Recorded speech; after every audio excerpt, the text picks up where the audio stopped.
Second rule of Fight Club is you do not talk about... Jesus Christ, that's Jason Bourne. English, mother... Body, you ain't got no job, and you ain't got shit to do. Let's put a smile on that face.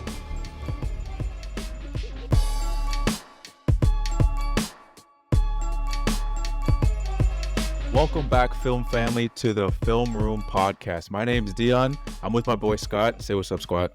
What's up, squat? You just said squat. What's up, Scott? All right, so what's it called? And today's episode, we're talking about Christopher Nolan's 2010 film, Inception. Did you see this film when it came out? Do you remember? Like around the time? No, not in 2010. I watched it maybe closer to like 2014, 15. Like I saw Okay, it. yeah. It was like I didn't just see it now, but I didn't see it like in theaters or anything like that. But I remember like everybody was talking about it and saying how confusing it was and all that. So when I eventually watched it, for the first time, I was super confused too. The second time watching, I was actually able to keep up because it's just so fast. Oh, Paced. yeah. Like they do explain 100%. everything, but everything happens so fast that it is tough to follow if it's your first time watching. Oh, for sure. And I feel like, especially like, because I watched it when it first came out, like in theaters, and I was like, we're like 14 years old. Not like it's like something that a 14-year-old can't understand, but I feel like at that point, I'm like used to watching like Iron Man and like movies like that and stuff. You know what I mean? Like, you're not really like going into movies like thinking that much. So when you, well, like it's a higher concept movie, you're kind of just like, whoa, what did I just watch? Christopher fucked the audience Nolan, man. Like Yeah. all of his movies, like you had to go in, they're like tests basically. You had to study for his movies. Like every single one are just huge mind fucks that you gotta pay attention to try and follow. But I mean he's like a great storyteller. Oh, yeah. Just in, like I was saying, like the way he explains everything, he does it super, super well, but it's just really hard to keep up because he tells you the information and you have to like think about it and figure out what he's saying, but they're already moved on to the next thing at that point. So Yeah. I mean, you have to do it and he's good at it because then the movie's not dragging, but No, for sure. it just means you have to be on your game the whole time for sure. Oh yeah, 100%. That's the one thing with Nolan movies too, because sometimes people look at the runtime and they maybe get intimidated. And if you tell someone, "Yo, you got to watch this Nolan movie," if they're like someone that's not like a film buff or whatever it is, and there's like they look at the runtime, I'm like, "Yo, it's not one of those movies that drags on though. Like everything he's keeping in for a reason. It's not like the movie is 3 hours long and it's just and there's just all this nonsense in there. Like it needed to be. If anything, it was probably longer, and they just sliced it to like these are the only things that we need, and it still ends up being like 2 hours and 30 minutes or whatever it is. Yeah, you're probably right. I mean, I mean, every movie has cuts like that. I'm sure they left scenes out or little shots at least, but you're right. Like, you need everything in there. It's a lot of explaining because it's such an interesting idea, and all of his movies are like this. You know, like the Tenet with the not time travel, but like the time. Oh yeah, that movie I still don't understand. thing. That movie I still don't understand. How many times have you seen it? I've seen it twice. Okay, I've actually only seen it once. And I feel like I get it, but yeah, there's definitely stuff I missed. Like, Well, just some of the concepts even in I just Inception don't the understand. first time. Sorry, what? Okay, well, I was gonna say I said even in Inception, like the first time, there was definitely some aspects that I missed, Yeah. and that I picked up now on the second viewing. But yeah, I mean, Tenet, Memento, same thing. That's another one of his mindfuck movies, and they all have a great twist at the end. Oh yeah, for sure. But I that's think just this Nolan. movie in particular, I have to say, is one of those movies that kind of like at this point in my time, I was really someone that really liked movies, but it was one of those movies that like sent me down like a rabbit hole. Like I watched this movie, and it was the first time I realized I was like, damn, that Inception movie was really because I was never checking directors like that. So and my dad was always like on IMDb searching things, so I'd always be like, okay, Inception, like the guy that made Inception, did he make any of their movies? I look back and I'm like, this is the same guy that made all the Batman movies. Yeah, I was like, that was the moment where I was just like, what else in movies did he make? And I started going through all that. At that point, the only director that I knew was like David Fincher, because like I watched a Fight Club, and that is my favorite movie. And then I saw that, and I really liked The Social Network, and I was like, oh, this is the same guy. And then he made like Benjamin Button. I was like, okay, that's my guy. And then I realized Nolan, and I was like, all right, it's over. I'm just in on this. yeah, I know you love Arrival too for David Fincher. Oh And yeah. we'll get to his movies too, and we'll do probably all of them. I mean, not every single one of his movies, but like Fight Club, Arrival. No, we're and gonna get into we're gonna everything, get to but, all there's those. Those will be fun to do too. But Oh, for sure. with that's interesting though that you said this is the movie that kind of really got you interested in more like being less of a just casual moviegoer. You just go to see a movie because you think it looks cool. Like you're interested in the directors, and I don't know if Yeah. you got into more who are different actors at this point, or Mhm. if it was just kind of direction. But Before, it was what just was it about this actors. movie that got you that interested? To me, before, it was just actors. Like, I would follow, like, I was like a big Will Smith guy. I've seen like Okay. every single Will Smith movie. So it was like Will Smith is like Denzel movies. I'm like, if I saw the actor, I'm like, I'm watching the movie. I think it was that point when I was like, after I watched Inception, I really liked the way the movie was, and then yeah, again, just looking back and be like, wait, I really liked Batman, and I was like, maybe I should start following directors, because like a director, if he's making bangers and be consistent, an actor can still be in a lot of bangers, and maybe he's specifically choosing, but like the director slash writer, like Nolan, has so much control of the movie. So it's like, oh, let me follow this guy. This guy knows what he's doing with and to me, it's like following, it's like people that have favorite YouTube channels or whatever, favorite artists. I look at it like that, where it's just like, okay.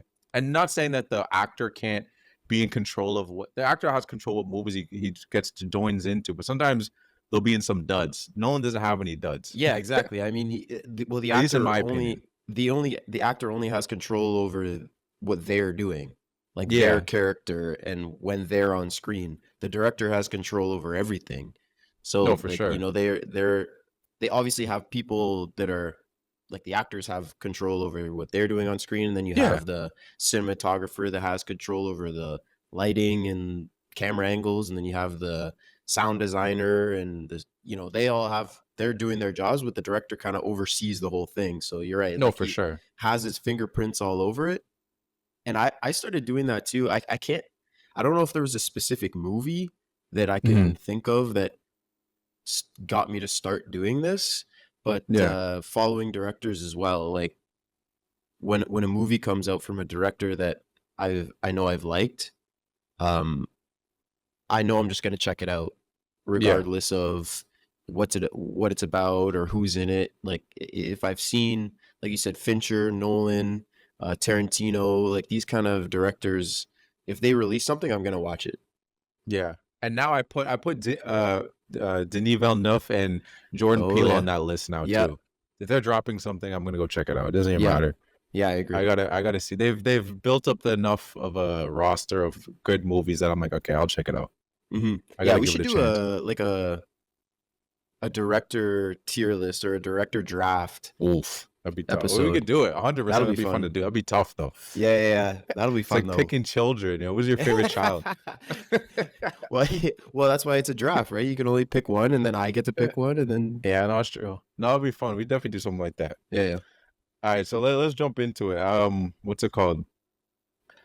So let's start. So this movie, again, like you said, Inception came out 2010. Do you have anything you want to say like about the movie before I just jump into the synopsis? Anything? Well, I have lots of notes on different people and a lot of notes on Nolan himself. When we Okay, get you there, want to say it but, now, or you want to? No, I mean, well, I'll say it now. This movie I find is not so much about the characters and more Mhm. about plot, which I Yeah. find is kind of the opposite of what a lot of movies kind of head towards, especially now. I mean, I suppose it depends on more blockbusters and movies that are meant for casual viewers, I suppose, are more plot driven. Yeah. But I just think that Nolan, especially, he likes to go in this direction with his movies. Like a lot of his movies are very, very plot driven, and he's like I said, he's very expertly telling the story, and the way he uses characters is interesting, especially in this movie, and we'll talk about it. But Mhm. I just thought that was interesting and worth noting that this a lot of times we watch movies, we're thinking about the characters and why they're doing what they're doing, or the motivations behind their actions or what's going on in their head, like but in this movie it's more just trying to stay in touch with what's going on screen and 100%. keeping pace with that. Oh, 100% agree. This is not definitely not one of those movies where you can like be doing other things. Like you're not like cooking at the same Yeah, time. You're not like checking your phone. You might miss something, the crucial thing that was kind of said. And you're like, wait, what's going on now? Wait, what are yeah, we doing? Because it yeah. starts to What? How pick did up this pretty happen? fast. Yeah, it starts to pick up pretty fast near the end of near the end. Mm. But anyway, let's get into it. So we start off with Leo's character Cobb. We get him waking up on a beach, and it's kind of seems like we already know this movie's about dreams. Like anyone watching it, so you kind of feel like is this like a hazy dream? He's like waking up, he sees kids playing on a beach. Later on find out those like are his kids, and he gets waken up by like a security guard. Sees he's got a gun on him, and he ends up getting brought into a room where he sees this old man, and the old man notices like a spinning top that he had, and he's asking like, "Are you here to kill me?" And you kind of see Leo just like looking up at him, and it kind of then it just like fades into another conversation with a younger Asian man, and then it's him, and he's kind of trying to sell him on an idea of what is the most reluctant parasite, and he's talking about how it's an idea. So basically, trying to tell him about like, and then once an idea gets like brought into your head, it's like something that it will sit there and it'll keep building over time. Basically, comparing it to a parasite. Yeah, he says Um, it can consume you completely. It can Yeah, become exactly. And we get a your little whole bit more being. about that in as we go through the movie, kind of explaining why he has that, why he's trying to sell him on the idea. But the cool thing about this opening scene is that you don't really you kind of we kind of got this because we watched The Machinist like a while back, and it's kind of similar in the sense of like you get like an opening scene and you don't know if this is like future or present, and then like it jumps, you're like, oh, okay, now we're in like a present day. Because again, I hadn't seen this movie in a while, so I kind of forgot that was like what that scene was, but then you kind of tell it's a different time because when he looked up he kind of like cuts on his face, looked kind of dirty, and then that next scene he was all slicked back, his hair like different suit and anything. I was like, oh, so we got a little bit of a time jump here. Yeah, and we um see the Asian dude go from super old to super young too. So that kind of yeah, exactly. is Yeah, a good way to tell us without telling us. no, for sure. Yeah, because initially you might just think like, oh, is this another Asian dude? I don't know if this is the same Asian Yeah, dude or not, or true. whatever it is. But we quickly find out that this little situation that they're having, we're already jumping right into it. This is a dream. This isn't a real.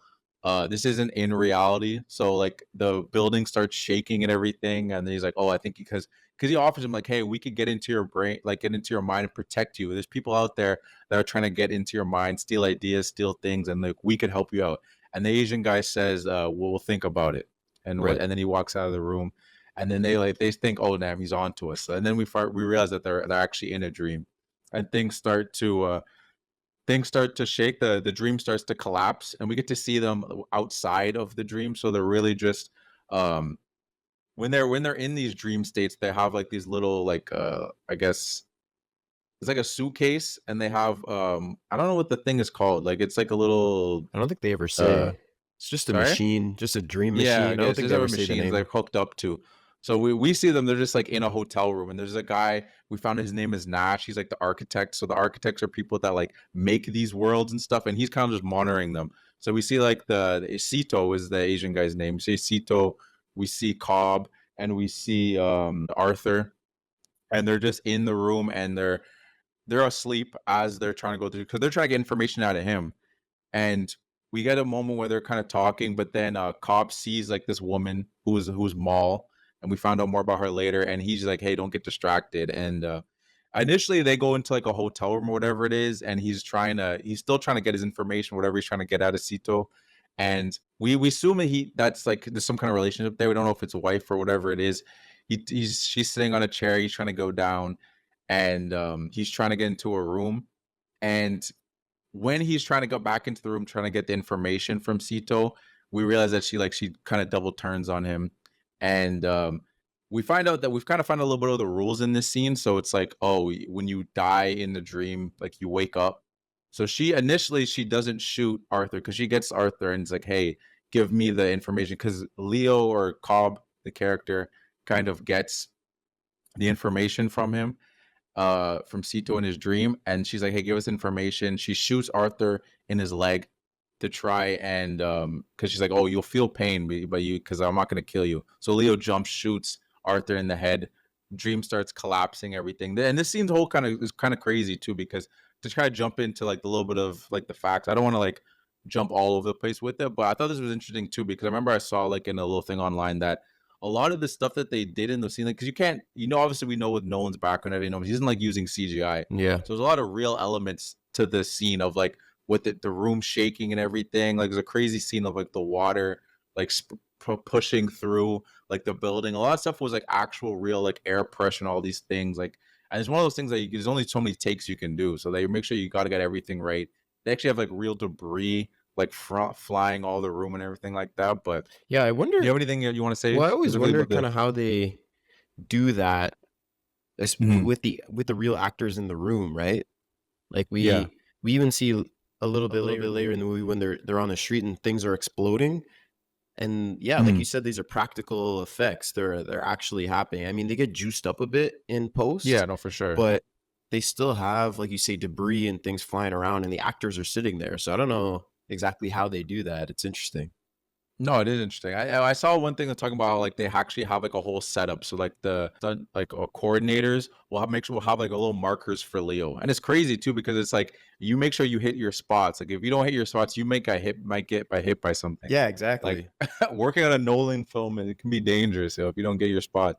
Yeah, absolutely. yeah, you might have a flying watermelon come right at your head or something. Yeah, exactly. So the dream starts to collapse. We get that Leo, like there was a little twist because when he grabbed the folder for the information, the confidential information from Cito, he switched it out with like a blank one. So when he handed it over to Maul, he actually got the real information. And then we get the whole dream collapsing. We get them all waking up, and then they're in like this I guess this apartment or whatever it is, right? And then Cito wakes up before them, so he has a gun to Arthur's head. But Leo's still like in the dream at that point. We have a cool scene too of where they have the kick. So he pushes him down, falls into the water to kind of wake him up. A cool like little slow-mo shot. Yeah. And for whatever reason, like we don't at this point don't really understand. There's all these people like rioting like in the streets, like throwing stuff around and all that stuff. So like Cito has a gun to Arthur's head, but Leo wakes up, which I thought was kind of funny too, because when the scene was happening, it's like he wakes up, he has a gun to his head. And he kind of like turns his back, like he did. Like Leo's just there, and then he kind of just like jumps on him. I don't know what his plan was. Like initially, I thought like you have the upper hand, you have the gun. How did you end up getting tackled? I mean, in his defense, there's 3 of them, and one of that's him. true. But you're right, because I noticed he wakes up from the dream and he immediately points the gun at Arthur, and then because Leo's in like the other room, so Leo then wakes up. And he comes out of the room and Arthur's behind him and he has the gun pointed at Leo. And it's like, you just had the gun pointed at Arthur. Why would you let him stay behind you? Like, why? Like, come on, Sato. Like, be better. Yeah, that's what I was thinking too. I thought it was funny too because what's it called? Then he throws him onto the carpet. And I thought that was, I mean, I get it. I just thought it was funny how like he threw him on the carpet and he immediately knew that. So there's another plot twist. Polyester. Yeah, Nobody knows. Who knows that? You fall on a carpet. You're like, no, I knew this was cotton before. This is some fucking polyester. Even if it was my this is own not blanket, real. even if it was my own blanket that I've had for a minute, if I fell on it and someone put a different material, I'd be like, nah, this isn't my blanket. Yeah, but you haven't been dream trained, Dion. That's why. Yeah, this is true. Sato's been trained. His subconscious can defend itself. No, exactly. And yeah, so that was another thing I thought was interesting too, when they mentioned how like, yeah, he knew that was his dream. So then the whole thing was kind of like fucked up. Like, oh shit, he knows where he's in a dream within a dream. He's impressed because initially he thought it was just one dream. And he's like, no, it's a dream. He's like, I'm impressed. I'm impressed with what you guys did. But the thing that I thought was interesting is like, if it was, because that was supposed to be Nash's dream, like the architect, right? So like, based off of the knowledge that we find out, it's just like, if that was his dream, why did the subconscious or the projections attack him if it was his dream? They say that like they get mad when people are changing the dream, like when the dreamers dream.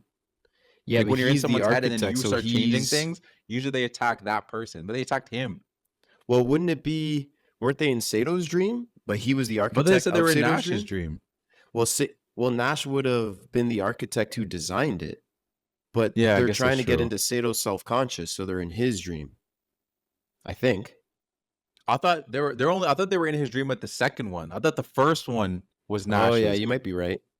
That's why I was just confused. But you still have to initially be in the subject's dream the first time because you're in their brain. So that Yeah, that's true. person in that dream is a person of the original dreamer's subconscious. Hmm. So you still have to be in the original dream, still has to be in your subject. No, I that's think. true. Yeah, no, I think you're right. But yeah, so his the projections come through, just like fuck everyone. Everyone kind of like those guys that like end up like waking up before Sito. So they wake up, they get the heck out of there, and Sito wakes up and he's just on a train with an Asian kid, which is I guess he was another person that was working with them. So he Yeah, kind I of just think he was wakes up, just the looks guy that around. like started the machine, hooked everything Yeah, up, and exactly. because you need someone Yeah, in the real world that can wake you up, basically. yeah, no, for sure. Yeah. So then, and then with the next scene we get is a Cobb. We see him spinning that top again. We find out a little bit later what the meaning of that top is, and then he gets a call from his kids. I mean, I guess we could say right now, like that top is like it's like a totem. It's a totem in the movie. They have totems, so like when they're dealing with their dream worlds, they have like a either it's a spinning top or whatever it is. It's something that you know the weight of, and whatever you do with, I don't know if you're flipping it. We only really see him use his Yeah. thing. Like we don't know what else everyone does with their totems particularly, We but do he see it. spins his. Yeah, Sorry, we do no, see say it. Ariadne make hers. It's like a queen, like a chess Yeah, piece, and she has like something on the bottom, so she'll know if it falls over or yeah, that's something. That true. way, she knows if she's in reality or not. No, that's true. Yeah, And I we was just know thinking that more so like, Arthur's is a loaded dice, but we don't see him use yeah. it. That's what I mean too. I was like, if it lands on a certain number, does he know? Like Mm. I was thinking with we only really see like Cobb use his constantly, but it is what it is. This is again, it's not like a nitpick thing. I was just kind of thinking, I was like, oh, we Yeah. don't really know what exactly how would they test it out and be like, okay, no, we're good. It's only really Cobb we get seeing him. I mean, Cobb goes through a couple moments in this, but Yeah. anyway, he gets a call from his kids, and he has to remind his kids that mommy isn't here anymore, which we find out is Maul. So we find out that okay, Maul's is dead, and he hasn't seen his kids. We don't know why though. But then we get Sito, because they're trying to escape now because they're criminals trying to get out of there. They go up and they see Sito in a helicopter with Nash, who's Nash snitched on them. And I thought they were gonna like they Cito was saying, "Oh, the pledge, like you guys can take care of this if you want. Like you could kill him if you want." They're like, "Nah, like we don't. That's not how we do things." So then we take they take him out and they said, "We won't do anything with him." And then we get our Family Guy moment because what's it called? Because Cito wants to know about Inception. He wants to know if it's possible. And I was like, Family Guy He said moment. it. He said He it. said it early too. Yeah, you're right. Very early. Yeah, so what's it called? The meaning of Inception, because again, I don't like I haven't watched this movie in a long time. So even I was thinking, I was like, I don't even remember what Inception meant. Mm. So their description of Inception is like when it means when something's implanting an idea in someone's head, but in a way that they think it was inspiration. So it can't be because you were saying the whole example of like if I tell you, oh, don't think about elephants, you know what I mean? And it's like, oh, what are you Right. thinking about? Like, oh, I'm thinking about elephants. But it's like, yeah, but your subconscious knows that that idea came from me putting it in there, so like it will reject it. It has to be something that you feel like you thought of yourself, kind of thing. Yeah, it's an interesting concept, and I mean, it's all fiction, right? It's all made Yeah. up, but I feel like it makes sense. Like it's true. If someone else gives me an idea, I mean, it could be a really good idea, Mhm. but I understand that it didn't come from me. Whereas Yeah. if it's planted deep in your subconscious, like just a little, the root of the idea, and then it starts to flourish from your own mind and grows from there, then like I can see how that makes sense. And what I wanted to say at this point too was that these first couple scenes were expert exposition by Nolan at this point because in I don't know how much screen time it is, but it's just a few couple scenes. Yeah. And we've already learned that you can have a dream within a dream. Mhm. We've already learned that they go into these dreams to try and extract information from subjects. We learn why they were in Sato's dream because Cobalt Engineering, who is his competitor, hired them to get his expansion plans. So this is an interesting kind of business expense, I suppose. I mean, Yeah. trying to steal information this way, but And then we also find out that Cobb has kids, but he Yeah. can't see them because he's obviously a fugitive. You know, he says he can't Yeah. come home. We don't know why at this point, but we know Yeah. that that's a thing. Mhm. And then we also get the whole premise for the rest of the movie where Sato asks them for Inception, and then they Yeah. have to start building their team, and they get their next target, and now we know what the rest of the movie is going to be about. So we learn all of this in just a few scenes early on in the movie, and very little of it is just being explained to us. We see it No, for unfolding sure. in front of us, and I just think that's expert storytelling and very, very well done by Nolan. And because it's we're getting information without really knowing that we're getting the information. We're seeing it all unfold, and it's interesting as it's happening. And I just love that when I see that in movies. Oh no, 100%. I agree. Because like it could have been like a simple thing of like them just talking about it. Like a Exactly. lot of this could have been like on a just on the plane. Like they could have been talking about like the whole dream within a dream thing. Like they showed it to you, and then it's like in a Right. cool way too. Because like surprising us, okay, we found out they're in a dream, and then you see they're in another dream. Because like Sito didn't know it, and like we didn't know. It was like, oh shit. It could have been like them just going through, oh, because what we're gonna do, we're gonna go in his dream. Like they could just like talk the whole thing out. And I was like, no, they just did it, and like you said, in effectively in like quick time and in manner. It wasn't like it was dragged out or anything like that. Yeah, and I like the way they threw us right into the dream too. Like they could have had a scene before, like you said, where they're in the planning stages. Like, okay, we're gonna Yeah. get into this dream, and then we're gonna go here. We don't get any of that. So we open up in a dream within a dream. So then we see them on the outside of the second dream. Mhm. So we're like, okay, this is a dream. We learn that. And then when they come out of that and Sato feels the polyester and then he's like, I'm still dreaming. This is when we're all like, oh shit, this is a double Yeah. dream.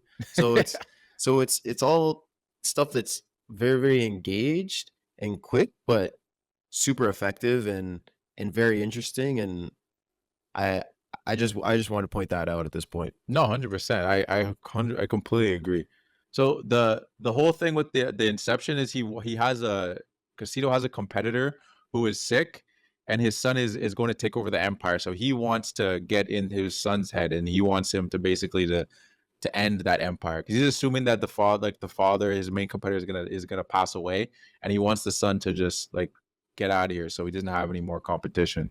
Yeah, like dissolve his empire, I suppose, and Yeah, exactly. start from scratch. And what's it called? Initially, they say that the idea of Inception, like it isn't possible, so they're kind of like they don't think it's gonna happen. And then Sito's main thing of enticing Cobb is that telling him that you'll be able to go back home, and if you help me out, like Cobb thinks it's not possible, but he's like, hey, all I have to do is make one quick phone call and it's possible. So then that's when they agree. Because even Arthur at first is kind of like, again, like talking about the whole elephant thing. It's like it's not possible. So now they're in. So we, like you said, we got our plot running through right now. We know what our motives are, or what Cobb and Arthur's main goals are for the movie, and now we're off to the races. Mm-hmm. No, exactly. So now it's about exactly. So now it's about finding a new architect because their boys Nash snitched on them. So they said. And he folded, bro. He made a polyester rug.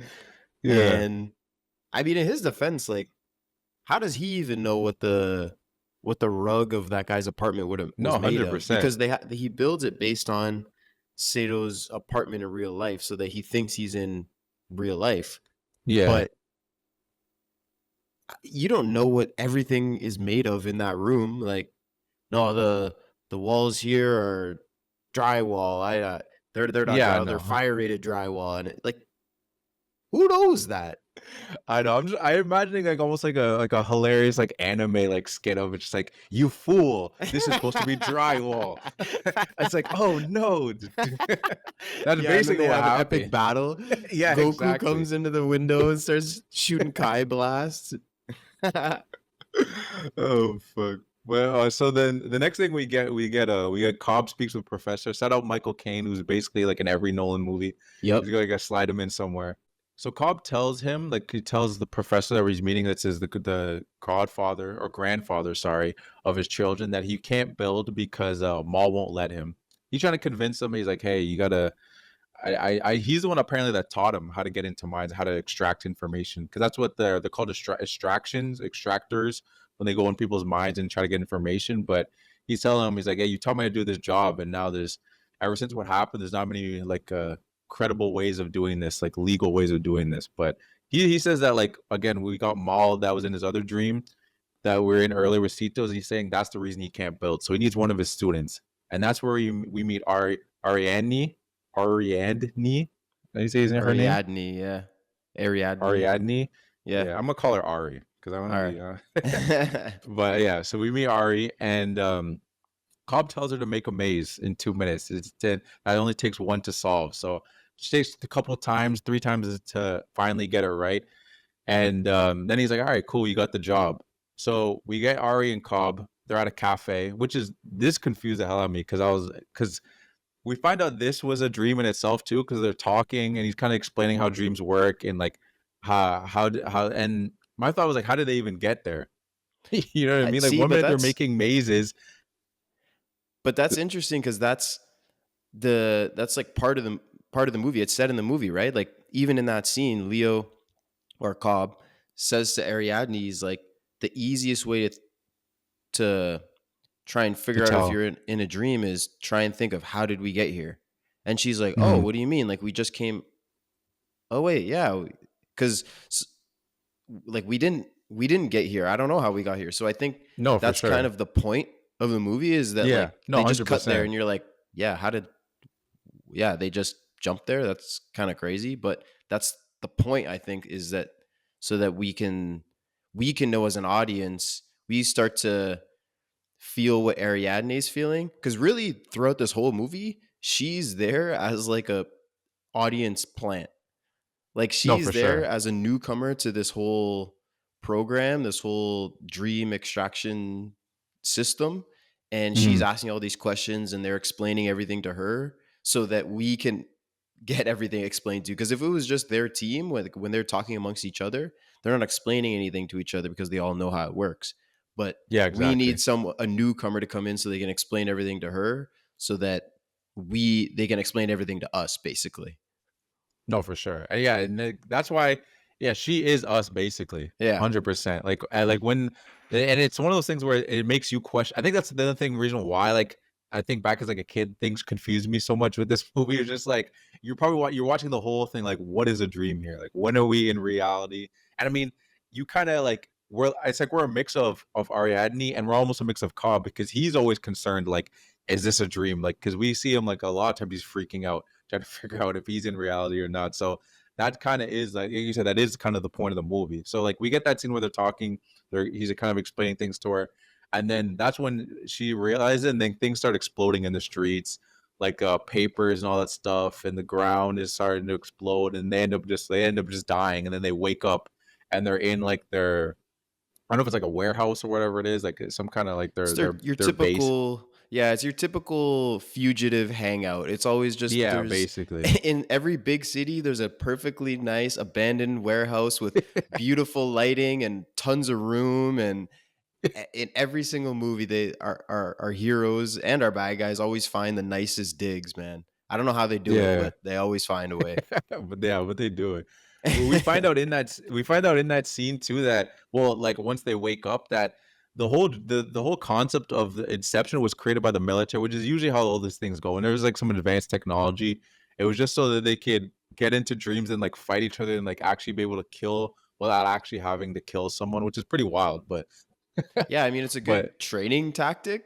No, but yeah, sure. that would be crazy. I mean, you'd have to get into the dream, and then they'd have to, I guess, tell you that you're dreaming, so that you know. Or maybe they don't tell you, so you think you're in a fight to the death, and then you think you're about to die, and you die, and then you wake up and you're just like, oh shit, I was dreaming. Oh my God. Talk about PTSD. That'd be crazy. Yeah, that'd be crazy on your mind, man. If you just constantly think you're about to die, and then you wake up again, you're like, shit, man, they got me again. Wow. But then I feel like if you got into a real war, you might be like, oh, well, I might just wake up if I die here. You know what I mean? I was going to say that too. I was just going to say that. They have to tell them, because that would fuck them up. They're like, oh, it's probably just a dream, and then bang.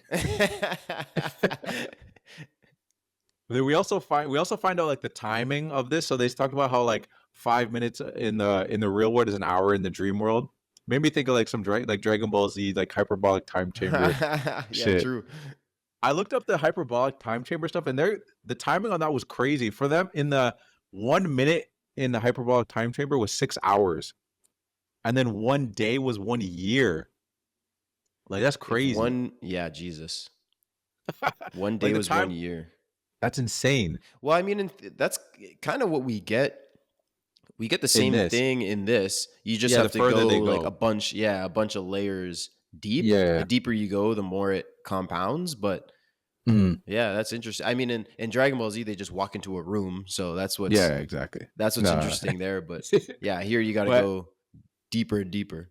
so they go back under later on, and she starts to build, and we kind of get more understanding of like people within these dreams. Like when you're someone's head, your people you're seeing are the subconscious. They can be spoken to get like information out of them and stuff like that, because it is little parts of people's like brain and like, what's going on in their head and stuff. And we also learned that if you build a vault in somebody's mind, the initially person wants to fill it with something. Like they're like Right. they just want to put something in there, like and probably something that's important, just because like, oh, it's I have something that I don't want someone to know. I'm going to put it right in there. Yeah, it's like We a always safe we start to realize place. that the projections, as they call them, the projections was the subconscious. They all start to attack if they sense that foreign nature of the foreign nature of the architect. So if they're trying to change too many things, and Cobb tries to warn her this too when she keeps going, and Yeah. she's just like, "Yo, can you tell your subconscious to relax?" He's like, "It's my subconscious." Like, I feel like this was just a way for. I mean, in her defense, this was her first time in a dream, and she's no, just like 100%. testing what she can do. She's like, "Oh, can I do this? Can I like? What if I try and do this? Like, how to, you know?" So it makes sense that that's why she's trying all these things.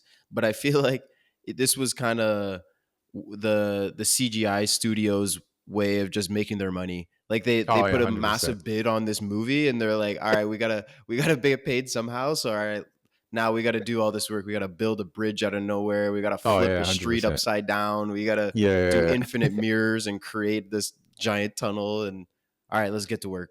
yeah. Nolan was like, I'm Cobb paying you starts guys. You got to do something. Yeah. She builds like and then we get her like she builds like this bridge that's actually from real life, and Cobb freaks out because he tries to tell her that you shouldn't build things from real life because it would make sense too, because it makes like we get his perspective, one, because we see him, it's a place that him and Maul used to go to, so it's a little emotional for him. But then he also explained it's not just that's not the only reason. It's also because like once you start building things from real life, it makes it harder for you to realize like when you're dreaming or not, because things start to feel too real.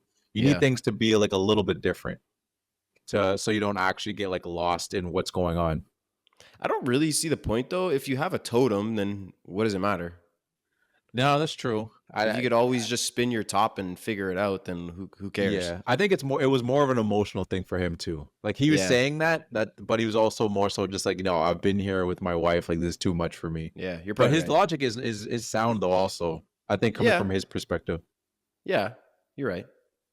But so then we get again, so she's been changing too much, so then the projections start to get involved, and we see Maul, she stabs him, and then they wake up. So what's it called? After that, we Ariadne leaves angry because she doesn't know, she was like taken off guard by what was going on in there. She felt like he wasn't completely honest with her and everything, so she's pissed. But Cobb knows that she's gonna come back because like honestly, like he said it, and I was like, yeah, that's so true. If you go in a dream world like this, you're coming back. Like Yeah, absolutely. That's so cool. I don't care what Especially if happens. you're like she's an architect. Like that's the dream for an architect, right? You can make Yeah. anything. Like you're not limited by physics or reality, right? Literally whatever you dream, you can make. That's Oh, not, 100%. in the real world you can dream of all this stuff, but you can't make it because of, physical limitations. But in the dream world, you could do literally whatever you want in the snap of a fingers. Like that's Oh, 100%. yeah, you'd 100% go back to that. This That's is lit. freaking Ted Mosby's wet dream from How I Met Your Mother. Exactly. Yo. We would have loved to be in the. Yeah, exactly. I mean, honestly, just as a person, I'm not even an architect. I'd love to be in this. Like Yeah, everyone wanted to do definitely. something like this. Well, especially I want to try like I don't even know everything, anything. No, Like 100%. you could make anything and just do whatever you want. Like this is literally lucid dreaming. Yeah, Do you have no, you ever 100%. have you ever lucid dreamed? I never have. I'm not gonna No, lie. I me was gonna neither. try. I've tried to. I remember when I was young, I like Googled how to do it, Yeah. and there was a way like if you try and lie still, perfectly still until like your body falls asleep, but your brain is still active, then you can. Mhm.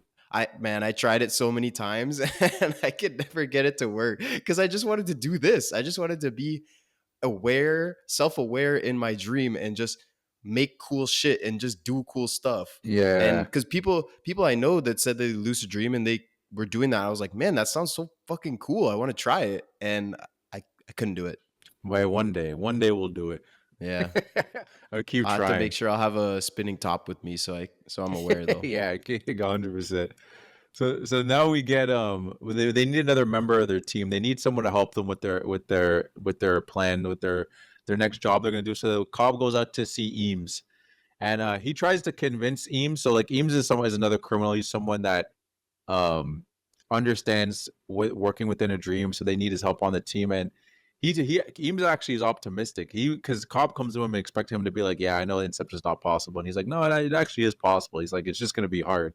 Yeah. So he says that Eames explains to him that you have to start with the family. Like if you're gonna do something, you need like a strong idea. Like the idea has to be strong enough to make an emotional connection to it. So he says let's start with the family. And he says they're also gonna need Yusuf, which is a guy that you need a strong sedative because their idea is like they want to go like very deep. They want to go like within a dream within a dream. They want to go like deep. So they need a big sedative to actually like have the person out. So like that's what their plan. But Cobb gets made by the Cobble by Cobble Engineering, like the company that he worked for, used to work for at this point, and now he's on the run. So he has to make a getaway. So Eames kind of helps him out in like distracting the guy, and he kind of makes for a run for it, and he's just running through the city trying to get away. Yeah, this is Stormtrooper aim at its finest. I mean, it's throughout the whole movie, but like holy shit, none of like the bad guys per se in this movie can shoot anything. Oh my goodness. They're horrible. They're Like terrible. like it's a movie and I get it, like plot armor Yeah. is a thing. Like they're not just gonna die in that chase. I get it. No, for sure. But like, god damn, like just No, have 100 them lose their guns somehow or something. Like just don't even have them just shoot it. Like they're point blank and they're missing. No, Like, come on, 100%. guys. No. To me, at first, I was thinking they don't want to kill him. They just want to like maybe like injure him and then take him in because they want to take him in like alive. That was my assumption. But the way that they were shooting at him, though, like no, they're not trying to. They're just trying to Nah. kill this guy. Yeah. They're not like precise shots or anything. Just firing away. Yeah, it's great. I mean, there's even a point where at the end of this chase, he's wedged between two super close buildings. Which for one, how did they even build that? Like if you, I was thinking like that if too. you're building the wall, you have to be on the outside of it. But if there's another wall, right? How did you even do that? And it's not a dream. This is reality. No, it is. It's real life. So how did they even do that? No, I was thinking that too. And one thing that killed me too, also in that runaway scene, is when he got into the restaurant and he was trying to disguise it. That guy was not having it. Yeah, man. That guy would not let him just chill in one cafe, one cafe. No, like one cafe. Yeah, you think I'm gonna give you a fucking coffee? Get the fuck out of here right now. Yeah, he was mad, bro. He wanted to be a paying customer and he wouldn't let it happen. It's not like he was just chilling, like, oh, let me hide. He's like, yo, one cafe. He's there. Nah, get out of here. Nah, get out. Which is, I mean, he ran inside, so you're obviously like, whoa, what is this guy doing? And I suppose you would have heard gunshots. No, so for sure. I guess he's probably like, probably okay, assuming. I've been hearing gunshots and you're running in here trying to be inconspicuous. Nah, get the hell out of my coffee shop. Yeah, I suppose that's what it was. But yeah, he didn't give a fuck. No, we'll give that dude a benefit of the doubt. But yeah, he was like, get the hell out of here, man. I don't care if you want to buy a cafe or get out of here. Yeah, the risking my life is not worth $250, bro. Get out of my coffee shop. But what's it called? As you said, he slides through that little small frame, and then we get Cito that saves him in a getaway car, and they end up picking up Eames later on, and then they get away. So as we predicted, I mean, as Cobb predicted, Ariadne comes back. like after that whole thing, she didn't take long to come back. She was too enticed about it. And Arthur explains the the paradox with the endless stairs, the example. So like they go back under, and which is a cool scene too, because he's kind of explaining how like the way, because obviously when you get into the dreams and stuff, you'll be changing a lot of things, so that the subconscious, aka the projection, will start to try to look for the foreign like nature of what's going on in there and try to attack it. But if you create like these paradoxes, as he explains, it's kind of like creating a maze, which is kind of goes back to why he wanted her to make a maze, because you want to create this world where it's hard for the projections to get you, because like you make it even hard for them. Like they'll begin like going up these stairs, and it's just like a constant like endless stairs kind of thing, and they'll realize like, oh shit, like we can't get to them. So I thought that was a pretty cool example too, because one of those things of Yeah. like of explaining it and actually showing it at the same time. Yeah, it's a really smart idea, like the concept of it, because like you said, you want to build these cities, or like the levels they call it, Mhm. as a maze, because you know that at some point the subconscious, these projections are gonna attack you. You Yeah. know that already going in, that it's gonna happen at some point. So you want to build basically your defenses into the world that you're entering. So yeah, making these paradoxes that they can't understand, but you do, and you could take advantage of, and put them basically in a hamster wheel where they're just running in circles. Yeah, it's pretty cool. Yeah, and then and what's it called? Yeah, he's basically saying, yeah, the better the maze too, the longer they have. So that's why they really have to. They really been planning everything out and trying to make sure that everything thing was good. And that's when Arthur tells Ariadne that Maul is dead, because she is assuming that was just his wife and that Cobb was dreaming her just in his dreams.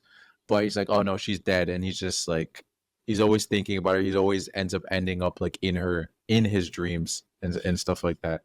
But I thought the cool thing about that paradox stairs thing too, I saw a video just like to throw it in there because we're talking about it, is they actually made that. Like obviously you can kind of tell that the stairs, like that it's real, it's not like some CGI stairs, but just like in the structure of making them like seeing them make the stairs, and just the way they had to shoot everything constantly just to make sure that you couldn't tell, because as the viewers we couldn't tell until it was revealed to her. But it was like they were just going up those stairs. I was like, oh shit, like Nolan Yeah, doesn't play. Oh, he's they not. put that lady there that's like picking up her papers. Yeah. That, so like as they're going around, you see her like 3 times, and you're like, oh okay. Then you understand that they're like walking in a loop. But you're right, like the Mhm. camera angle had to be at the camera had to be at the perfect spot so that we could see the stairs lining up, and then it Yeah. moves and we see that they're off centered. So yeah, it was cool. Mhm. It was a cool way to shoot it. Like not Oh, only for a sure. cool idea and cool to make it, but a cool way to reveal it to the artist and or to the audience, and move the camera so that we can see it. I thought that was cool. Oh no, it was really cool. So then we get so Cobb's explained to him how he wants to go three dreams deep, and they need that drug from Yusuf, so they end up going to meet Yusuf. Uh and what's it called? So and then Sato wants to come too. So like he's like, hey, I want to be part of this thing. So he comes along, and Yusuf shows them like the people like underground, like how they're like older people, and then they come down there like to dream, and like they're under those heavy sedatives. I always find it funny how like they show like how it was just like slap them in the face. How strong is this sedative? Yeah. So disrespectful, man. What if someone is just like awakening up and he's like, yo, what the so what you guys do to me when I'm sleeping? Yeah. Drawing on their face. Yeah. And fucking, like you couldn't have just shook me or something. You had to smack me in the Yeah. head. Like, come on, man. That's what I'm saying. But yeah, there's people that come here every single day, and they sleep for 4 hours, which ends up being 40 hours in dream time. So they just come there all the time. And one of the old gentlemen that kind of observes them explains to them like this dreaming has become the reality. Like this is just how they, like when they're awake, that they're dreaming, and when they come to, which is kind of crazy. It's like that, yeah, that just becomes the reality of just like, I mean, it's like a it drug. is. Yeah, yeah, literally, it's like a Yeah. drug. But it is.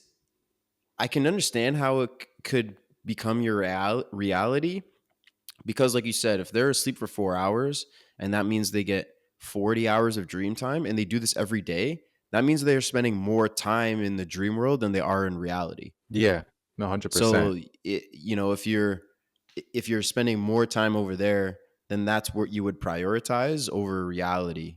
So, No, for sure. And honestly, and in their eyes too, they're old. So it's like I get to live longer, technically, Yeah, in their eyes. yeah. Like I get more of a life. yeah, Like, and maybe when you're old, like in dream world, like you're not feeling. Oh no, I was gonna say you don't feel like pain, like if your body, if you yeah. can't walk as well or something. But no, they say you do feel pain, so scratch that.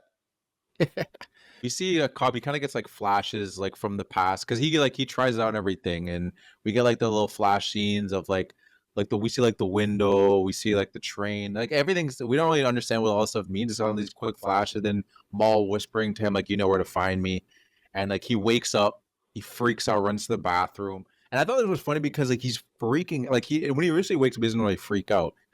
But then he goes to the washroom, splashing his face. We see him spinning the top. He drops it. Cedro comes in. He's like, "You all right?" I'm like, clearly he's not all right. Yeah, I know. I was thinking the same thing. Freaking out. And this is the guy that you just like hired for a job. So you know, say and he even said like at that chase when he saves Cobb in the car. Yeah. He's like, "Oh, what are you doing here?" He says, "I'm protecting my investment." So he's obviously like, this is important to him. And this guy's losing it in the bathroom, and you're like, "Hey man, you good?" Yeah. Yeah, it's basically like checking on someone you call like just puking their brains out. Yeah, Like, exactly. like they're not good. We're just like just checking up on you. Like Yeah, he did that purely just so Cobb couldn't like come back to him and be like, "Hey, you never checked up on me." Like, "Yeah, I did. I asked you in the bathroom." Yeah, exactly. So Cedro shows we see Robert Fisher and explains why he wants to plant. He goes a little more detail of just saying that like talking about his companies and stuff, and talking about like how in the rankings of I think they have like electrical company or something. I forget exactly what it was. Yeah, the power. Company. Power, something like that. But Yeah. they're both like the top dogs, and like he's saying that like he's kind of like showing like he's like showing his hand of like I can't mess with those guys. You know, like if they keep going, they're just gonna take over. They're gonna get the monopoly of everything. Like my company can't. Maybe it's just because they've probably been doing it longer. Because he seems like he's a lot younger than Robert Fisher. So like the dad, I mean, so True. he's like they've been doing this longer. There's no way I can catch. So the only way I can catch them is we take them out. So then, but I thought that was funny too because like they're gonna be monopolizing and everything. I'm like, well, does that mean if they're out, then you're gonna own everything? I mean, yeah, that's the point. You owning everything. That's the point. Yeah, exactly. I don't want them to own anything. I don't want them to own everything. Yeah, I want to own everything. Yeah, exactly. Yeah, exactly. But we already know that he's rich as hell. Like he just like later on when they're getting Fisher like for time, he's like, "Oh, I just bought the whole airline." Oh yeah, the heavy. And we're like, "Well, shit." So yeah, we know he has money like that. Like if he has that much money and he can't compete with Fisher, how much money do they have? That's what I was saying. That when he flexed that, I laughed, dude, because I was just like, everyone's like, "Oh, we had to buy the flight attendant." He was just like, "I bought the airline. I need Fisher this time." I thought it would be neater. Yeah, I just thought it would be easier. Cool. It's like, all right, damn, okay. I didn't know it was like that. Oh yeah, so their plan is that Eames wants to get into their office so he can get more information on Browning, like the Godfather, because their plan is for him to be him. Like within the dream, he's gonna be Browning, and kind of when he's in Fisher's dream, like Andrew Fisher is his name, right? Andrew. I don't actually know. No, they always just call him Robert. Fisher. Yeah, Robert. Oh yeah. Well, I got the dad mixed up. Okay. The dad's name was Maurice Fisher. Ah, okay. Yeah, and then Robert Fisher was shout out Cillian Hayes. Cillian Murphy. Cillian Murphy. Oh yeah, you said Cillian Hayes, bro. Detroit Pistons bum that's not even in the league anymore. Damn. But Cillian Murphy, another one of Nolan's guys, man. He has his boys that Cillian Murphy's in a bunch. He's in he's in 2 Batman movies. Yeah. He's Oppenheimer, and he's also in Dunkirk. Oh yeah, true. Yeah. Yeah, he's one of Nolan's boys, man. He's got Michael Caine in a bunch. He's got Tom Hardy in a few. Like he's got his boys, and he rolls with 100%. He really does. But yeah, so what's it called? So we get the little scene of we get like the Fishers together. We kind of see the relationship. The dad's like on his dying bed, and we see Eves. He's kind of like looking in, kind of seeing what the relationship is. What the relationship is. They don't show us everything because when he comes back, he kind of talked about more of the relationship that he saw, which is fine. We don't need to see everything that they went through for him to learn how much he got information on him and stuff like that. So yeah, Eves' plan is to be Browning, and in the first level to plant an idea. By the second level, Rob's mind will create a projection of Browning, which will give him that idea. That's his plan. So basically, it's like because that's the only way it's gonna work. It's gonna because as they get deeper and deeper the dream, I guess they assume like he's almost gonna somewhat forget And you're gonna assume that like, oh, Browning was telling me that in my dream.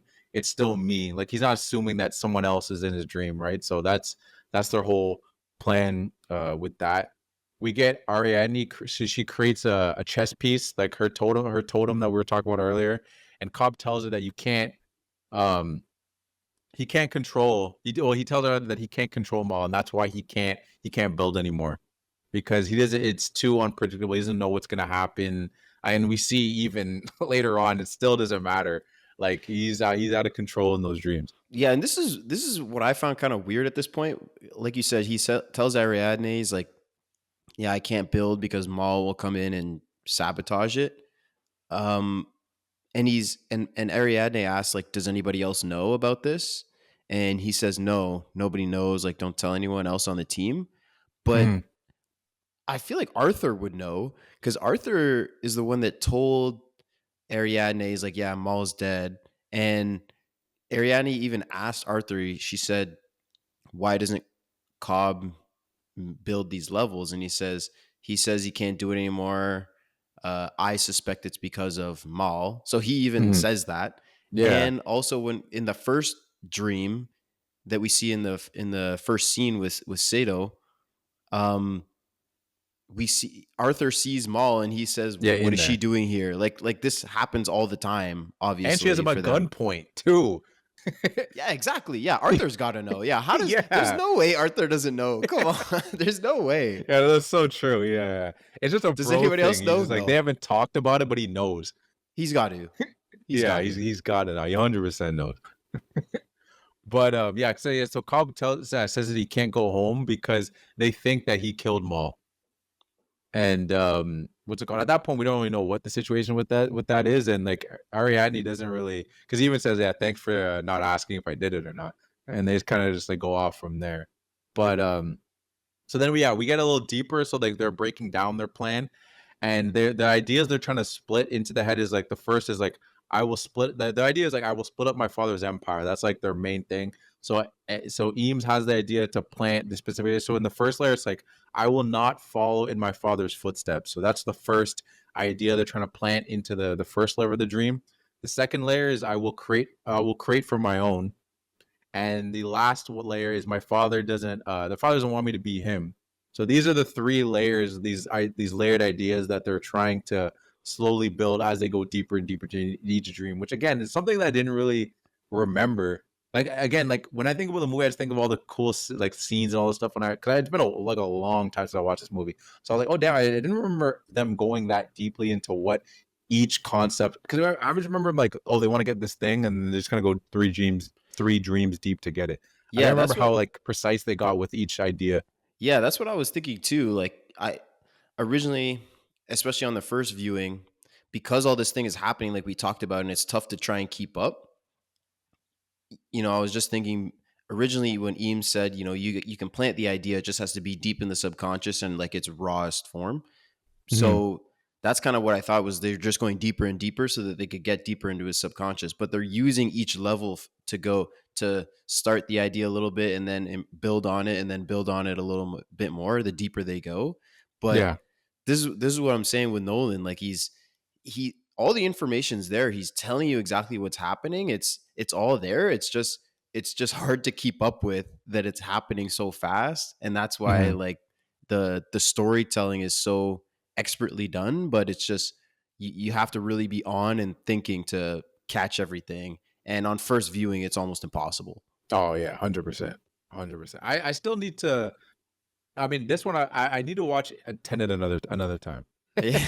I'm still cheesed about once. That I've only seen it once, and I feel like I got it pretty good.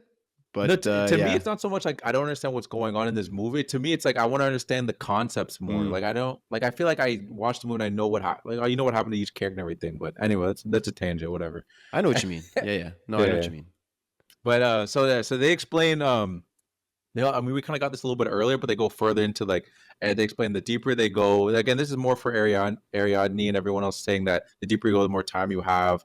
The kick is the feeling of falling. And they do Arthur dirty in this because when they're explaining it, all those cutscenes of just like tipping him over. And the funny thing is, like, for the most part, we kind of see like from what we see, they're just throwing him on the ground. Like they didn't put no pillows there or anything. They're like, this is how you kick. We throw this dude on the ground, backwards, sideways. Smack him in the face 6 times first to make sure the sedative's not wearing off. Like, you notice how when they kicked me, I landed into water and stuff like that. Yeah, you're right. I mean, yeah, you're right. Arthur's the punching bag. Poor guy. But yeah, Arthur also suggests that they use a musical countdown to sync the kicks. So like whenever they hear, I guess the song they're using, I forget the name of the song, but when it's at its crescendo, the last 10 seconds, that's how they know. They're like, oh, because I'm sure they all listen to this song like a bunch of times. So they know like, oh, this is the cue. I got this much time left, and then they know when it's gonna hit, kind of thing. But what's it called? That in my head, I don't know why I had like a funny like thought of like, am I like if we picked like if someone did like a sketch or something, and their sync song was like some rap song or something, like Get Low or something. So yeah, the map. Okay, we got 10 seconds. Yeah, we got.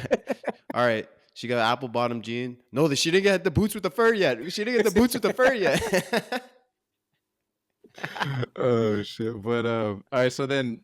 Oh yeah, this is when we get the heavy flex, I think. So Sato suggested for them to take this is the heavy flex. Okay. Fisher's flight, he takes every 2 weeks from Sydney to LA, which is wild.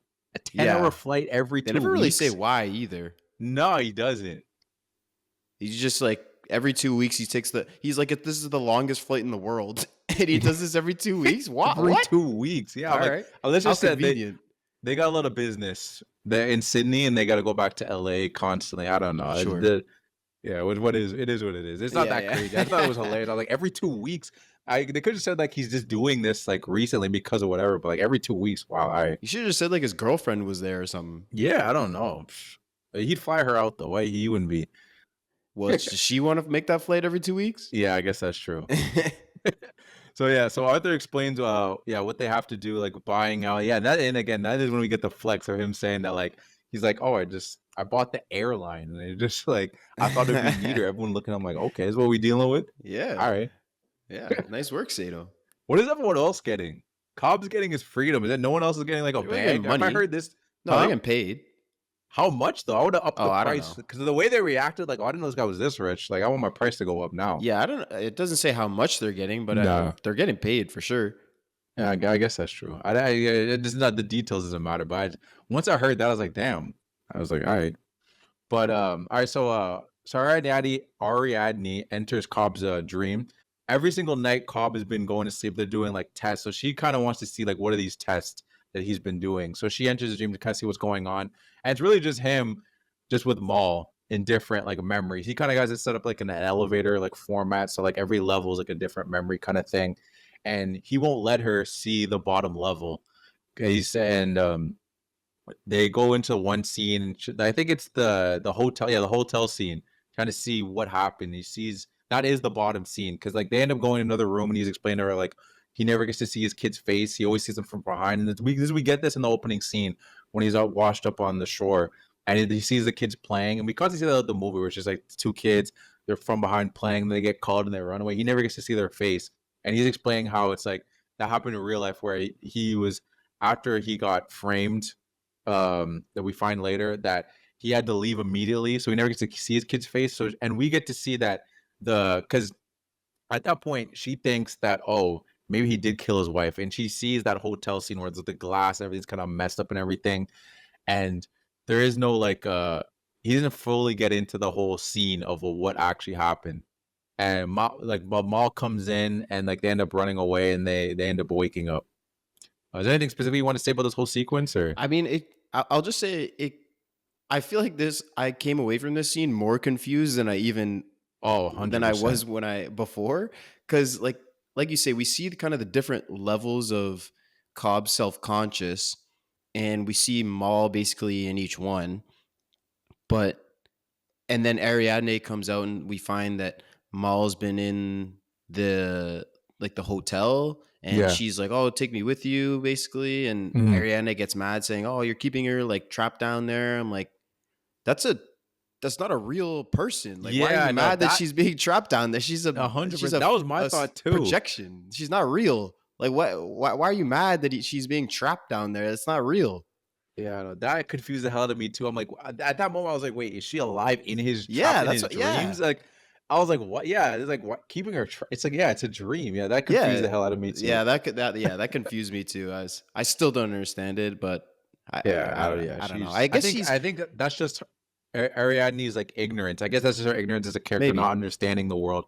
Where she's like, what do you like? It just seems so real to her. It's like you're trapping a person. I guess true. And to be that's fair, like we said, she's basically there to mimic the audience. And if we're confused at that point, then she would yeah, still be too, probably. So that's true. So then we get a reason for there. So we get Papa Fish. So Papa Fisher, he dies. He dies. So then Papa now the Fish. funeral is gonna be the funeral is gonna be in LA. So now it's time. Now they got their 10-hour flight window, and Ariadne wants to come along to help, which I assume she was gonna help. Like I didn't understand. Like she was just gonna build and not come. Yeah, that's what I thought too. And then he was like, "No, no, you can't come." And then she's like, "No, I know that you still have feel or like hold on to Maul in your subconscious." He's like, "All right, then you can come." Yeah, and I was just like, I was like, okay, that was a quick switch, but okay. Um, Fisher, he's on the plane. We get Eames and all them, and they have a little moment where he's taking off his jacket, he bumps into him, so he pickpockets him, gives his passport to Cobb, and that was just like not tell, sorry, that was just like a moment so he can connect with him, and be like, hey, I think you dropped this kind of thing. So they talk. And he's like, oh, wasn't that Maurice, your dad or whatever? He's like, oh, rest in peace or whatever. And honestly, I didn't really understand. They didn't really need to. I feel like they didn't really need to do all that because they already bought the whole flight. So I didn't have to like sneak diss like the roofie or whatever into his drink. Like the person just gonna hand it to him. Yeah, exactly. Like they Yeah, own the whole thing. I don't know why everything was And- so subtle. And the flight attendant like later gets the machine that they can hook up That's- to dreams to. Like, so she's obviously working with them. Yeah. Yeah, they could have just like, all right, put this in his drink and give it to him. Yeah, like I didn't understand why you had to be all sleek about it. I was like, Yeah, I don't know. they own the whole thing. Like Yeah. from the plane to the flight, the person flying, everyone. Like Yeah. I don't know. I literally only thought about that literally just now as I was like reading it. I was like, yeah, they own the whole. Okay, whatever. But anyway, he's knocked out, so then they start setting up. We get our GTA moment in the car. So like it's raining, everything. It's like Yusuf, I guess, had to use the bathroom, so that's why it's raining in there. Yeah, that was kind of weird, but sure. Yeah, I don't understand that, but whatever. It's just a reason for them to say they could have just been raining, but whatever. And You yeah, know we got our what's- you know GTA one because they want a taxi because they're like, oh, what's it called? Fisher's gonna want a cab, so they just bump into a car. The dude's like, hey, what are you just like? Get out, just walk away. Walk He just away. Pulls up Walk away. That's so GTA. Yo. Just like all you gotta do is take out your gun, and so the civilians are like, I am out. They start running. At least you didn't see them like walk 10 steps like a robot, whip Oh, open yeah. the door, rip them out of the... That would have been funny if they did that. That would have been funny. Are we gonna say something though about it? Well, or- I was gonna say actually in my research for this movie, they shot those scenes in LA, and it almost never rains in LA, right? So it wasn't raining Yeah. when they were shooting. So they had these like machines on top of the buildings, like shooting water down, Mhm. and all that just for a little joke to say, "Oh, you couldn't have peed before we started this thing." Like all that That's just so for true. just for the like it could have been not raining. That wouldn't have changed the scene at all. No, 100%. So they set up all this yeah. water rigs and all that just for a one little joke. I respect it. No, that's a good point. Like, yeah, Committing 'cause to the when you bit. think about it, what did the rain do for the plot? Really, Nothing. it didn't really. Like a lot of It this didn't maybe have to just be made it raining. more dramatic. I guess they want because you think about every dream had its own different weather, maybe. So they just wanted, I guess, you want to differentiate, make them different enough to you to remember. Maybe like, oh, this scene had water, this one had snow. I don't know. It's not that serious, I don't think. No, I don't But think so it at is all. an interesting choice. You're right. It is an interesting choice. They didn't have to do all that. All that for a little joke. I respect it. That's great. I was imagining Nolan just like writing just laughing like. Like, all right, now I want all these water rigs set up here. It's very important to the story. Don't mess it up. Very, very important. Yeah, he's like, These elbows need to his be set up brother. correctly. He's like, yeah. He's like, yeah. Oh shit. But okay, so they steal a cab. It's Artie, so Arthur. He picks up Fisher, and we got Eames and Cito in the car. They hold him at gunpoint. There's a train that's freaking breaking through the freaking streets, going like smashing through cars and everything. And we got a sense that this has to do with Cobb, and it's just like, here we go. This guy didn't even design the thing, and he still fucking shit up. Yeah. Like, it didn't matter if he knew the design or if he created it, he's still gonna mess it up. So at the end of the day, it's like, all right. Yeah, I don't know why it's always him too. Like, why is it no one else's subconscious has anything that comes into these dreams? It's only him. Yeah, and strongly too. It's not even subtle things, you Yeah, know. a whole like ass train through the street. Like, come on, dude. He's very mentally unstable, clearly. But then we get our whole gun, like, I guess like a gun down Shootout. scenario. Well, yeah, shootout. Yeah, I don't say gun down. we get a shootout between some projections, and we find out later Casito gets hit by some of the gunshots. This goes into a lot what you were talking about earlier with like a lot of shots being shot and no contact. We got one person getting hit, which is crazy considering how they were stuck between cars for a while too, and they were slowly walking up to them, shooting through the glass. Like, how do you not hit any of them? I don't know. At the same time, maybe because they couldn't kill Fisher, because if they're his subconscious and they're fighting back against the outside people, and Fisher's in the car, so I guess they have to be more selective. But I don't know. Like I said, Stormtrooper shots aim didn't look selective. No, dude, that's what I'm saying. This movie is just Stormtrooper aim out the wazoo, especially like in the last dream in the snow. Fort thing. Oh, it's horrible. They stink. Well, yeah, but they end up getting away, and what's it called? We find out that Cito gets hit. We get into a yelling match because they're like, "Yo, the Fisher's freaking projections are trained. Like they're here to what's it called? Protect him from extraction happening. Like we weren't prepared for this. Like freaking Cubs freaking out, yelling. He's like, how'd you not look into this? And then he drops the thing about like, yo, if we die, then we get stuck in limbo. And it's like, wait, what? Yeah. Like, I didn't know because I didn't research, but you didn't tell any of us that. Like, and none of us knew that. Even as a viewer, it wasn't like a scene where like cops out on the side. So even as an audience member, you're like, wait, now the stakes are up. If they die, they're going into limbo. Right. I mean, they had to do that though, because I feel like then we would have just been kind of going through the whole heist scene, all the scenes, and been like, there's no stakes. None at all. Yeah. We'd be like, oh, if they just die, they just wake up. Like, it's not a big deal. So as a viewer, as far as building suspense and like upping pressure, like if they could just die and with no consequence, you'd have to do that. Oh no, 100%. And the only other person that knew was Yusuf, but he said he didn't say anything because Cobb offered him his whole cut. So Yusuf's getting double bread. He's getting banged. Yeah. That was a funny joke too. There's like, oh, did he offer you half? He's like, well, he offered me the whole thing actually. Yeah, exactly. He gave me his whole cut because I guess Cobb doesn't need his money. He just wants to go home. He just wants to get his kids. Yeah. Yeah, he just wants to go home. So they continue. They say, okay, we're gonna go through because there's some pushback. They don't want to do it, but like, hey, whatever, we're already in this. Let's go through it. So they bring Eames disguised as Browning.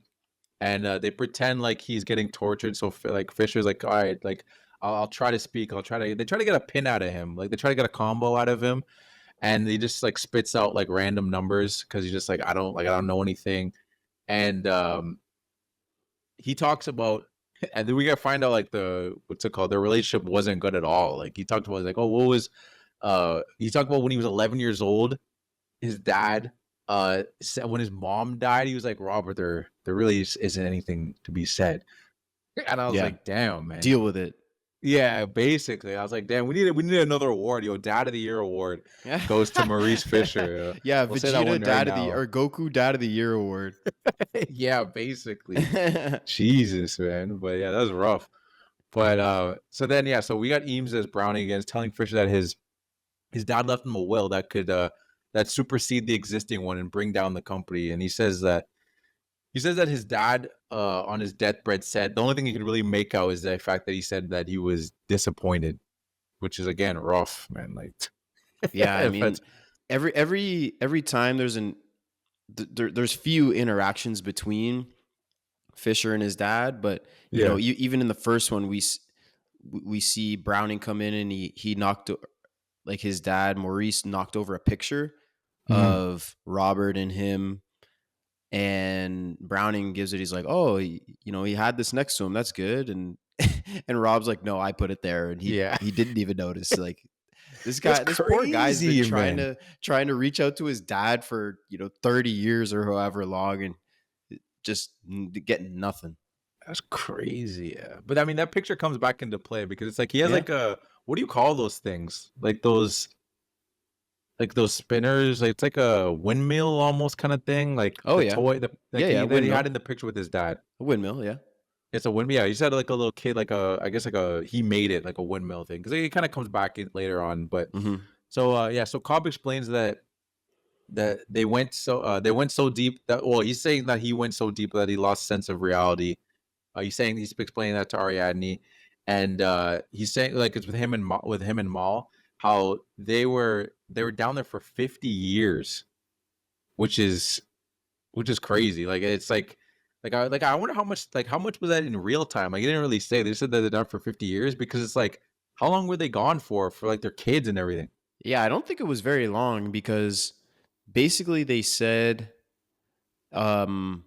for this current job that they're on, if they went into limbo, it would be 20 years that they would be stuck.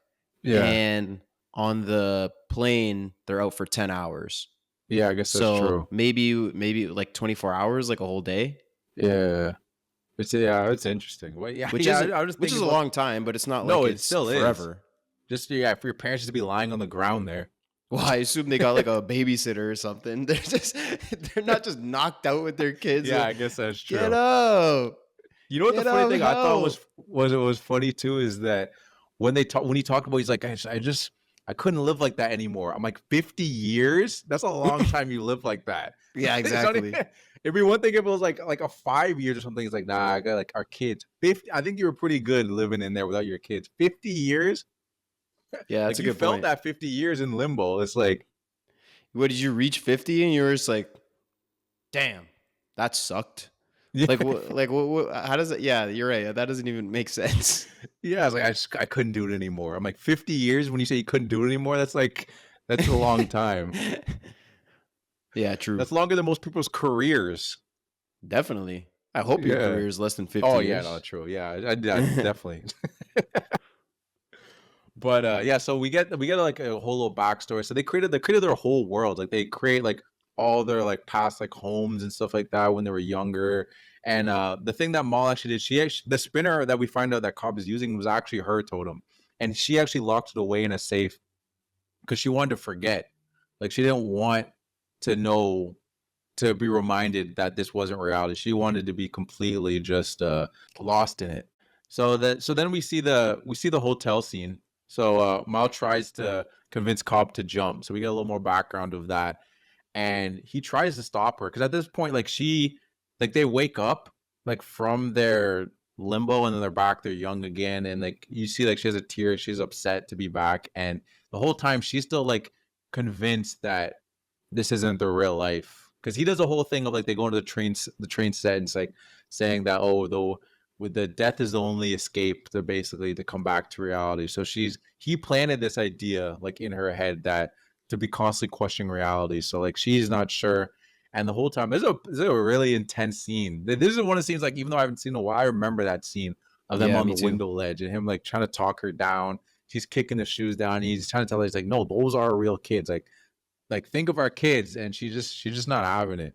Yeah. I mean, she walks off the ledge and kills herself. But Cobb even said, like, before she did this, she had herself declared sane by 3 different psychiatrists. Yeah.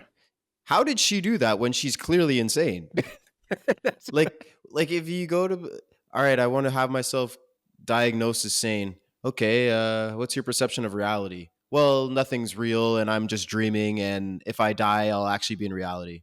Okay, yeah, you're good to go. Thanks. Yeah, 100%. Like yeah, what? Yeah, she's out of her mind. I don't know how exactly. How did she get? He just says that she declared herself sane, but how? Yeah, I know, because she's out of her mind.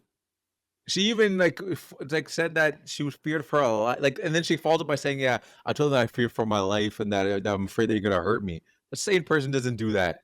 No, I mean she's framing Cobb. so that Yeah. she can kill herself, and then basically he can get. But also at this point, if they caught him, he would just go to jail. Yeah. So in her brain, she wants to do this so that Cobb will kill himself as well, so that they can wake up in reality, right? Yeah. But if she frames him and he just goes to jail, then that doesn't work either. He's just going to be in jail. No. Yeah, that's true. She No, didn't. 100%. Yeah, she's insane. How did she get cleared by the? Yeah, that's some BS right there. Yeah, it doesn't make any sense. She's wild, but so then they tried to get a code out of him, but it doesn't work. So then they drug him again. So they try to go deeper. We still got the projections trying to get at them. So then they're trying to escape. They're trying to escape from they're kind of like another little warehouse. It's different than their other little fortress that they had before. Like I said, man, always an abandoned warehouse. Yeah, exactly. To be occupied. It's always an abandoned warehouse. So always. We got a little cool scene too, where what's it called? We got Arthur shooting, and then like Eames comes in. He's like, you gotta what's it called? You gotta think a little. You gotta dream a little bigger. And then he grabs the gun, he changes it, turns it into like a rocket launcher. I thought that was pretty. That was a sick scene. Hits him with a noob tube from do across stuff the like map. that. Huh? What? No, I was saying that's like the first time they kind of upgraded themselves like that in the dreams. You know what I mean? Like, why didn't they give themselves a better van or like things like that? You know what I mean? Why didn't they constantly just give themselves better weapons? I mean, what I was thinking too, I was like, if they're designing this, why didn't they just design some like impenetrable fortress, tank almost? Or yeah, something. like yeah. just, I don't know. But they didn't want to change too much. Like they thought of the things and they're like, well, you know what? They didn't think they'd be in this big gunfight. Oh, that's true. So now they're kind of like at this point, like, oh, we already created all these things we're going to use. Like, if we keep changing, it's going to get even worse, probably. Good point. So, good point. Don't worry. Yeah, Nolan, we got you. We got you.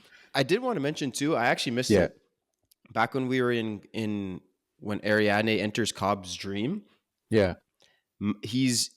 Ariadne sees Cobb and Mal talking to each other, and Mal says, "Do you remember the night that we got engaged? That you asked me to marry you? You said you had a dream that we'd grow old together." Yeah. I was like, so so he got his idea to propose to you from a dream. Was he incepted? Oh shit! Did she like go into his dreams and plant the little seed to? Yeah, I didn't even think about that. And Mal, you little.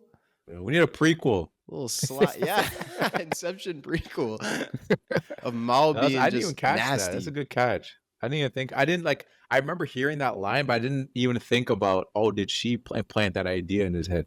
Yeah, that's just a question. Just a question. That's a good point. Conspiracy theory, perhaps. So what's it called? Their idea. They said they want to run Mr. Charles. So Mr. Charles is so basically the Mr. Charles game plan is letting the dreamer know that they're dreaming. So then they go deeper into the dream, and we get Cobb and Fisher like in like a bar or whatever, right? And they are trying to. He's basically explaining to him. He's like, "Oh, you're in a dream. I'm here to protect you. Like all these people here, there's a projection." He's kind of showing them, like he's making him aware of the dream. It was just something that you usually don't do because then but yeah, he has to get him to trust him. So like once he accepts, like, okay, you're here to protect me. All the projections, like the subconscious, kind of like go back to normal. They go back to what they're doing.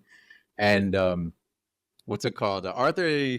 He tries to be sly with it when he says, "Oh, let's try to distract the projections with a kiss," and then they kiss, and then they're still looking at him. He's like, "Oh, didn't work," and he's like, "Yeah, it was worth a shot."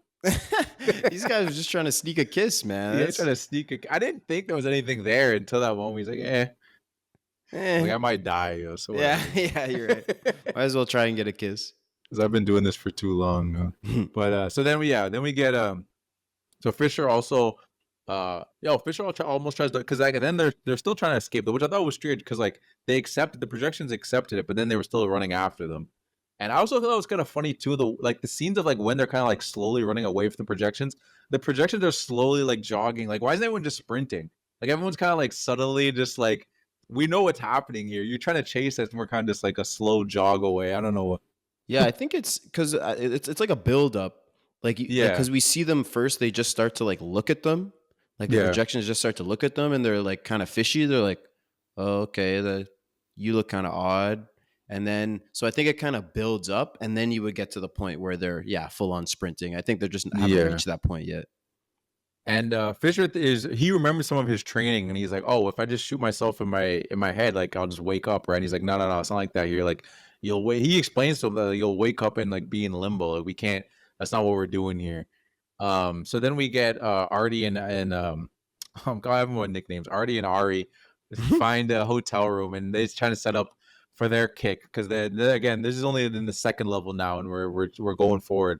So then we get another projection of Browning, who comes into the hotel room and acts as if he hired the kidnappers. So like this is all part of their plan. Like Fisher is starting to question.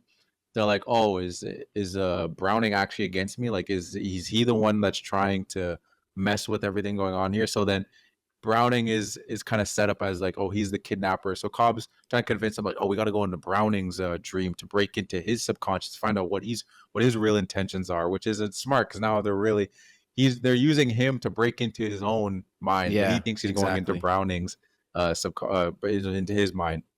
Yeah, it's a great trick. It's really smart from their point of view. They're basically getting him to work for them to break into his own mind. Yeah, just by tricking him. Really well done. No, it's really smart. And so then they get into, they're in the third level, and we get the third level is like it's like the snowy tundra. Like I don't know, it's like it almost looks like a military base. Now it's like the subconscious and the projections are really like geared up. Like they look like they're going to war with these guys, and they're even in like tactical gear themselves too, in like snow. I think it's like snow camouflage, I guess you'd call that. Yeah. So Yusuf is getting attacked now. We'll just go back to the first level, back to that rainy level. He's getting attacked, and on the second level, like Arthur stayed because he's watching out for everybody. And in the hotel, we kind of get the cool scene of like when the car flips, and then they're kind of like slow motion, like moving, and then in the hotel, the hallway starts to turn as he's fighting with the projections, it's a sick visual.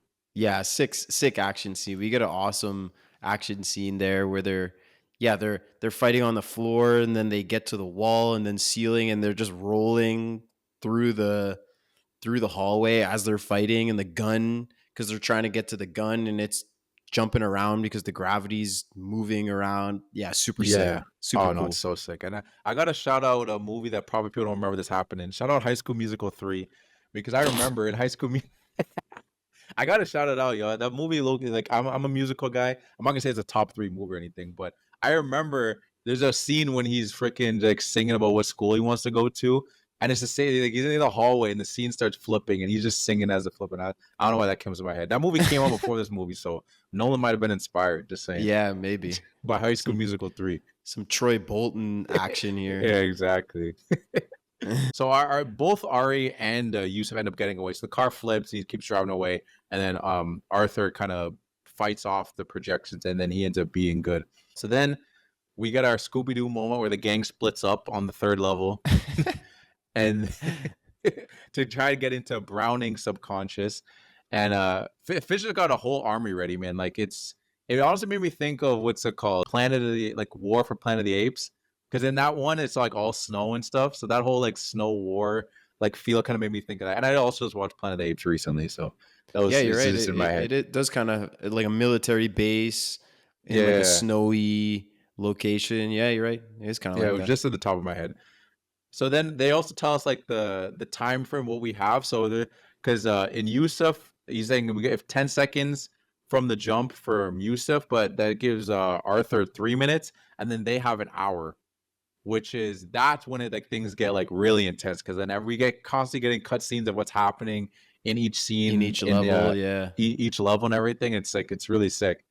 So we get Ari, who says that Eames added an air duct to the system so they can get through like a shortcut almost to get through the maze, so they can get to the safe for the stuff they need to see, the stuff they need to get to. So we get Yusuf, who's like still getting shot at. At this point, he's like on a bridge, and he's like, "This is why we only have 10 seconds, because he's falling back. He's creating the kick of the truck falling backwards off of the bridge. So he's got 10 seconds until that hits, and then Artie is he's like flying through, because now there's no gravity on his level, so he's just like floating through, trying to set up everyone up for the kick. He's like tying them together, like they're all just like straight, and he's like got like a rope on them, trying to set them up. He does this in 3 minutes. Yeah, he goes up a floor with no gravity. He goes up a floor. He ties like 5 people together, brings them into a elevator, blows up the cable system so that when gravity, or so that he can load these explosives that will send it shooting down and initiates the kick in 3 minutes. I know. It's Absolute the whole stud. 10 seconds, 3 minutes thing is very Dragon Ball Z to bring it Yeah, back to that. yeah, Of like an it's like episode being 30 seconds. or like the Fast and Furious 6 with the 80-mile runway. Oh, At the last scene where the plane is they're driving on the Oh, runway yeah, for just like forever. 30 minutes. Yeah, that's a good point, It's a little too. dragged out, but hey, Yeah, I was like, they had me on the 10 seconds because at least they were slow motioning it to make it Right. seem like but Arthur's whole thing was just in real time. And I was like, this is Yeah. 3 minutes. 3 minutes, yeah, that's impressive. So yeah, no, then on Arthur's level, there's no gravity. Eames fights a projection for a snowmobile. Artie's back fighting more projections at zero gravity. Cobb snipes and what's it called? Artie ties everything together. Like I kind of said it earlier, but like you were saying, they're putting him in the elevator, trying to set up explosions because they're trying to get that kick, which is a pretty aggressive kick. Like you basically just like I love when they're falling into water. This one's like they're just very plummeting to their death basically at high speeds. What's crazy too is he also has to come up with this plan within the 3 minutes on the fly. because that wasn't planned to be. No, the kick was meant to be when they fall off in the first level when they fall off the bridge, but it didn't work. So it's going to be when they hit the water. So he wasn't planned to have no gravity in this situation, right? He had the charges set in the room underneath. He was going to blow it up and then they would fall that way. So he had to come up with a new idea and execute it in 3 minutes. And he gets the job done, man. Arthur, man, true. he's a stud. No, he is a stud. So now we get Fisher. He gets to the safe, but he gets stopped by a projection who we find out is Maul. So again, this guy, no matter what level we're on, Cobbs is always fucking shit up.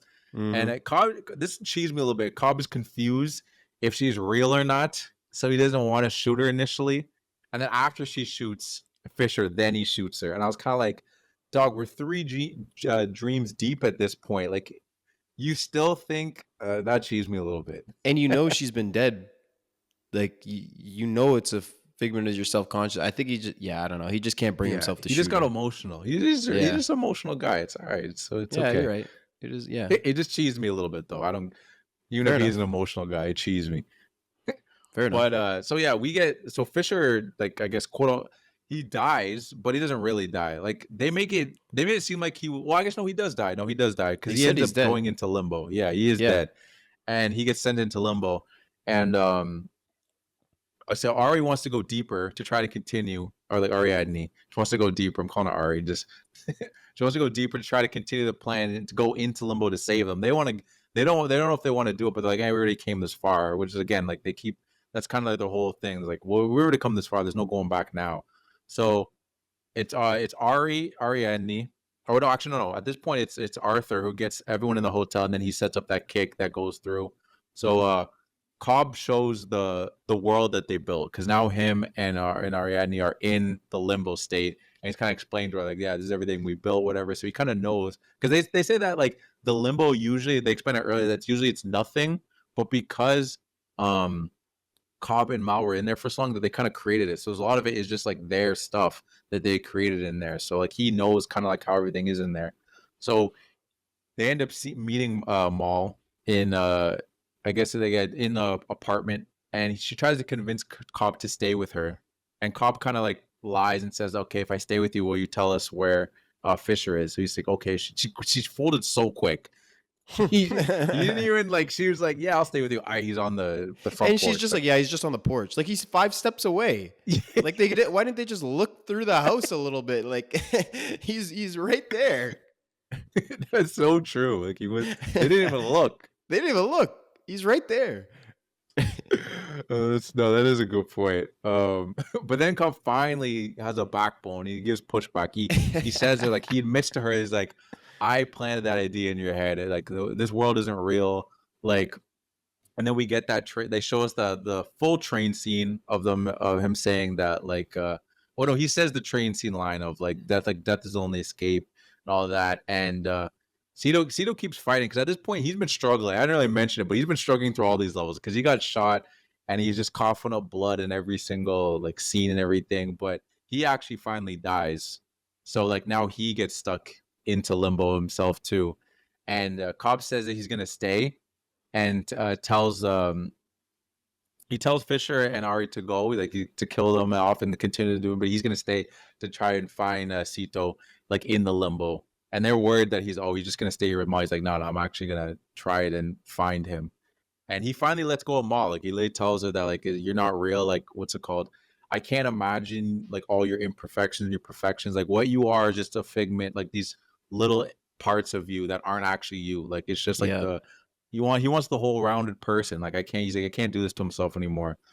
And so then we get Arthur sets off the elevator, and we get that perfect kit of like when the water hits and they hit at the bottom and they all start going through their kicks. They all slowly start like waking up. And then we get the scene with Papa Fish and Baby Fish of Arthur and Maurice, and not Arthur. It's called what's his name? Robert. Robert. Yeah, Robert and Maurice. Yeah, the crazy thing there is like because Miles shoots him and he dies, and then he gets revived by a defibrillator. Yeah, I know. I don't think that's how it works. Like when you die from, I don't know where he got shot, but like if it's one shot and he's dead, then that it could have gone through his heart. It could have gone through. I mean, it didn't go through his head or anything. But like if it's one shot that kills you, I don't think a defibrillator can revive you from that. I don't think that's how it works. I mean, I guess it's a dream, so it's not real. So maybe the rules are a little bit different. Yeah, but I don't get the defibrillator thing though too, because it's like he was in the limbo and they killed him in there, and then he woke up. So why wouldn't that just been enough just to wake him up? Why was the defib like? They had to kick him, so Ariadne like throws him off the patio, so he's falling. So there's the kick and then the defibrillator. I guess they have to both work at the same time. Yeah, I don't know. I didn't know when to time it. I don't think. Yeah, I don't know. Yeah, again, we're not shitting. It's a movie. These things happen. Yeah. No, yeah, exactly. I'm just asking the question. I'm trying to make sense of it. Maybe you were you had the answer, or like, oh no, this actually happened and I missed it or something. But sorry, boss. Okay, all right, so it's okay. No worries, Nolan. We still love you. So then we get the scene with the Fishers that he's like I was disappointed that you tried to be me the whole thing, which isn't actually real, but in his mind it's real because they planted the whole ideas. They planted him in there basically. Is that how that works? I guess so. Yeah. Like I think he imagined that. He imagined it.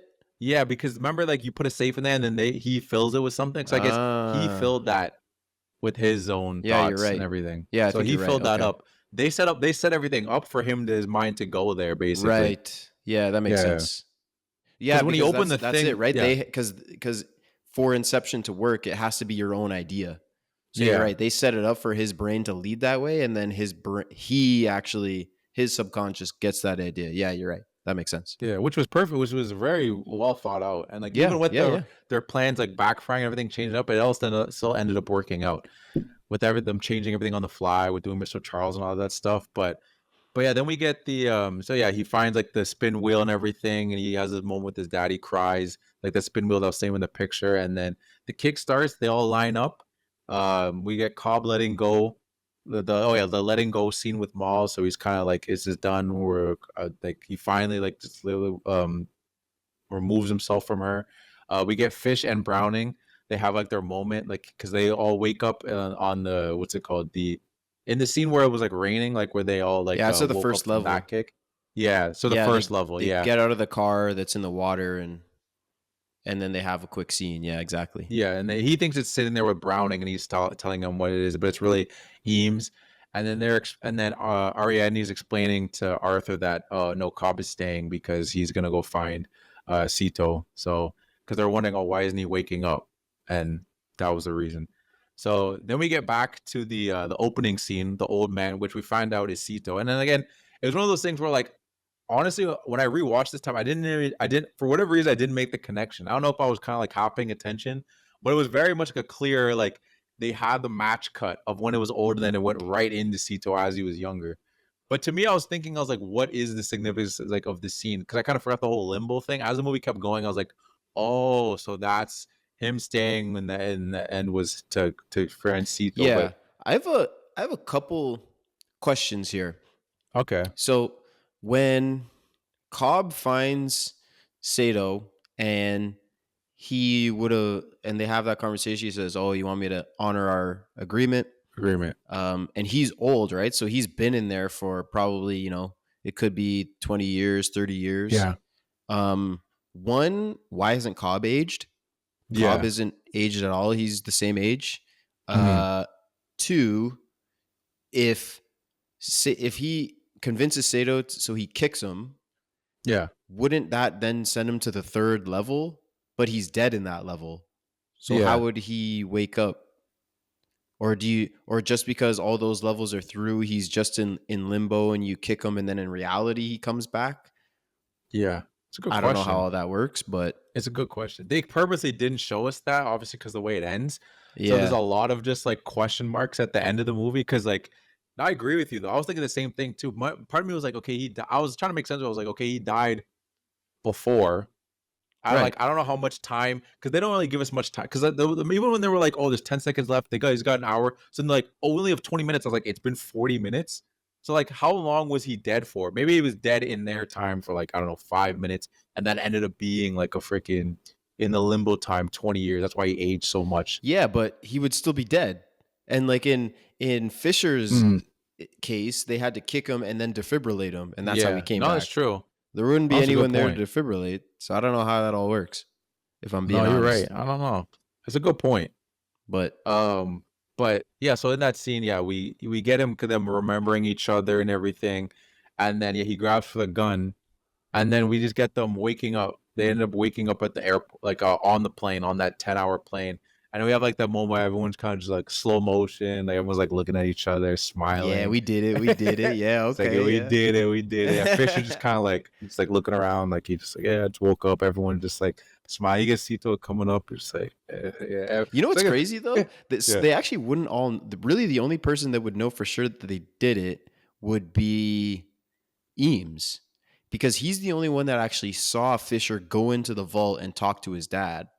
Yeah, that's and true. Have that conversation. Like Yusuf, who's in the first level, and Arthur, who's in the second level, and Ariadne, who was in limbo, and Cobb was in limbo, Sato was in limbo. All of them, they would have just woken up and been like, "Did we do it? Did it work?" You know what I mean? Like, well, they I guess wouldn't really only Eames would be the only one. On the first level, maybe they talked about it. Because remember, they got out of the water afterwards. Well, oh yeah, you're right. Yeah. So maybe on that level, they would have been but like, Eames wasn't with them, because Eames was with Fisher. True. He was with Fisher. Yeah, that's true. How did they get out of that? They all how did they get out of that? We don't know how to get out of that level. They all just pop each other. Well, I think the sedative just wears off. Oh yeah, that's true. I think they set it for like their 10 hours, and when it wears off, they all just wake up. But that's a good point. They wouldn't know. No, that's true. They wouldn't know. Yeah, you're right. They all look around like super accomplished, like, yeah, we did it, but they would have no idea. Like, especially Yusuf, like they would all just be sleeping, and then he hits the water, and then he doesn't know what the hell happened. Yeah, no, that's true. That's a good point, actually. Yeah, they have no idea. Eames is the only one. No, you're right. But yeah, then we get like I'll just wrap it up, but we get the ending scene of just Cobbs. They go to the airport. Everyone again, more of the smiling, more of the nodding, more of the, even him and Fisher like share a look, like a brief look for each other. He finally goes home, and before he goes home, there's the whole moment of like, oh, is he gonna get cleared? And they like look at his passport and everything. It's like, oh, you're good to go. We get Michael Caine pops is it his pops or is it Maul's pops? I don't think we even. I think it's his dad, because he says like, you taught me how to do all this, but you're right, true. It could be either one. So his dad picks him up from the airport. He gets back and he finally gets to see his kids. He finally gets them to turn. But before he was spinning his top to see if it was real, and then his kids turn around and he's like, oh snap, he can finally get to see his kids, hugs them, whatever it is, and then we get the close shot of the spinning top, and it's spinning and spinning. It started to wobble a little bit, and then cut to black. Yeah. Cut to black. So then we were left with the question of, is this a dream I think it's reality, because it's been reality the whole time. I mean, so we're led to believe. I mean, I suppose it's possible that but really the point is that he doesn't care anymore. Like he's home, he's with his kids. He doesn't care whether they're real or not, which kind of is weird, because if No, no. I was gonna say if Maul didn't think the kids were real, so that's why she wanted to like kill herself basically to Yeah. get to the real kids. But he knew they were real. Yeah, never mind. So he's aware that they're real, and I suppose like you said, we don't know for sure, but I think it's reality. Yeah, no.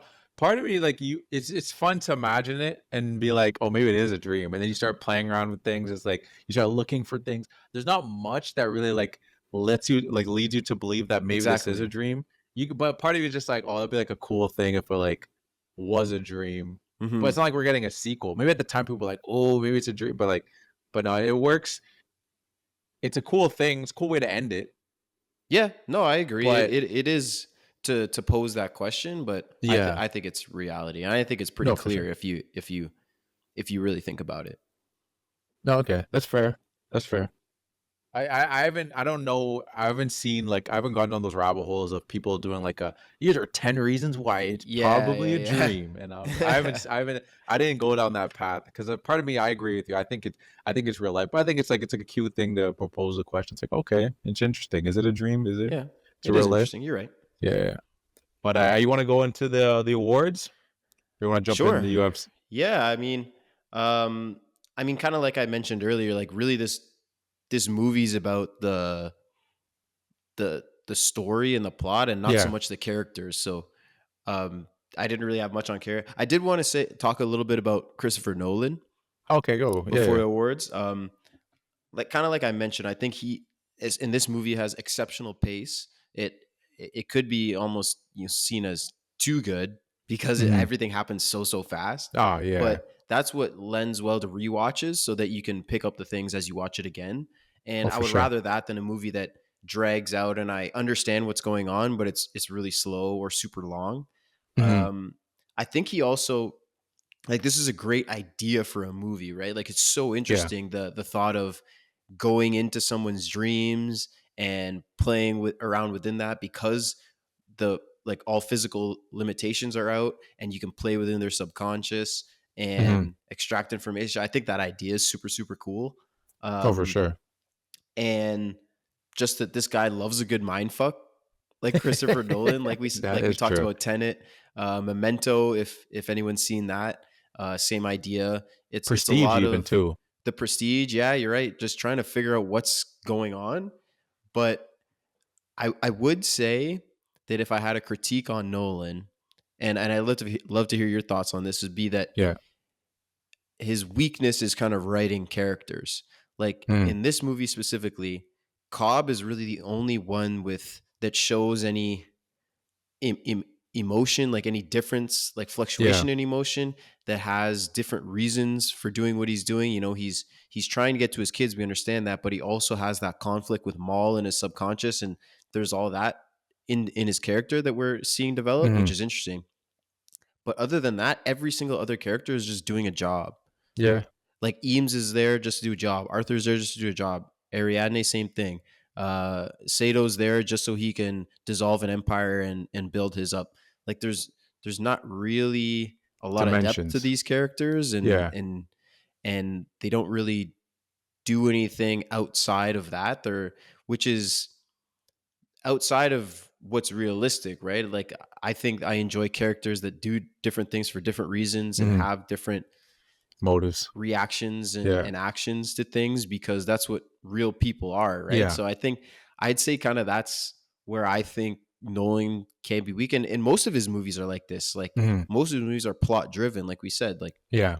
Tenet, Prestige, Memento, even the Batman movies. You're really watching them to see what's happening on screen. You're not the characters themselves. I mean, Batman definitely has ex- different dimensions to his character, but it's not his Mhm. character, Yeah. right? No, it's true. He's taking it from DC and Yeah, he's he's got putting his source spin on material it. already. But yeah, Yeah. there's source material, exactly. So I think if Nolan could grow somewhere, I think that's where it would be it. Because even in Oppenheimer, we basically just see Cillian Murphy like with his forehead on his hand, like contemplating for half the movie, and that's it. So That was the one. That's the one thing I guess I will give you pushback in as say I think that in Oppenheimer you get a little more of that, at least in the sense of like the with his wife.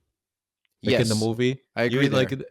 you get some more with that of like another character that actually has different like layers to them. But I agree with you for the most part, though. Most of the characters are very one dimensional in the sense of like, I'm here to drive the plot. It's not really about me. Like you don't really have, and I'd say with at least Cobb, you kind of feel for him. Like you care. Mhm. It's not like you don't care. It's like it's not like these characters are so one dimensional that it's almost like I don't really like care about them. Like you want to see them succeed. You know what I mean? It's not like this whole movie we're kind of watching and you're like, oh, I just really uh, want to watch this movie just so I can like I guess play around with the concepts and like, oh, I want to watch this movie because I heard the concepts are really cool.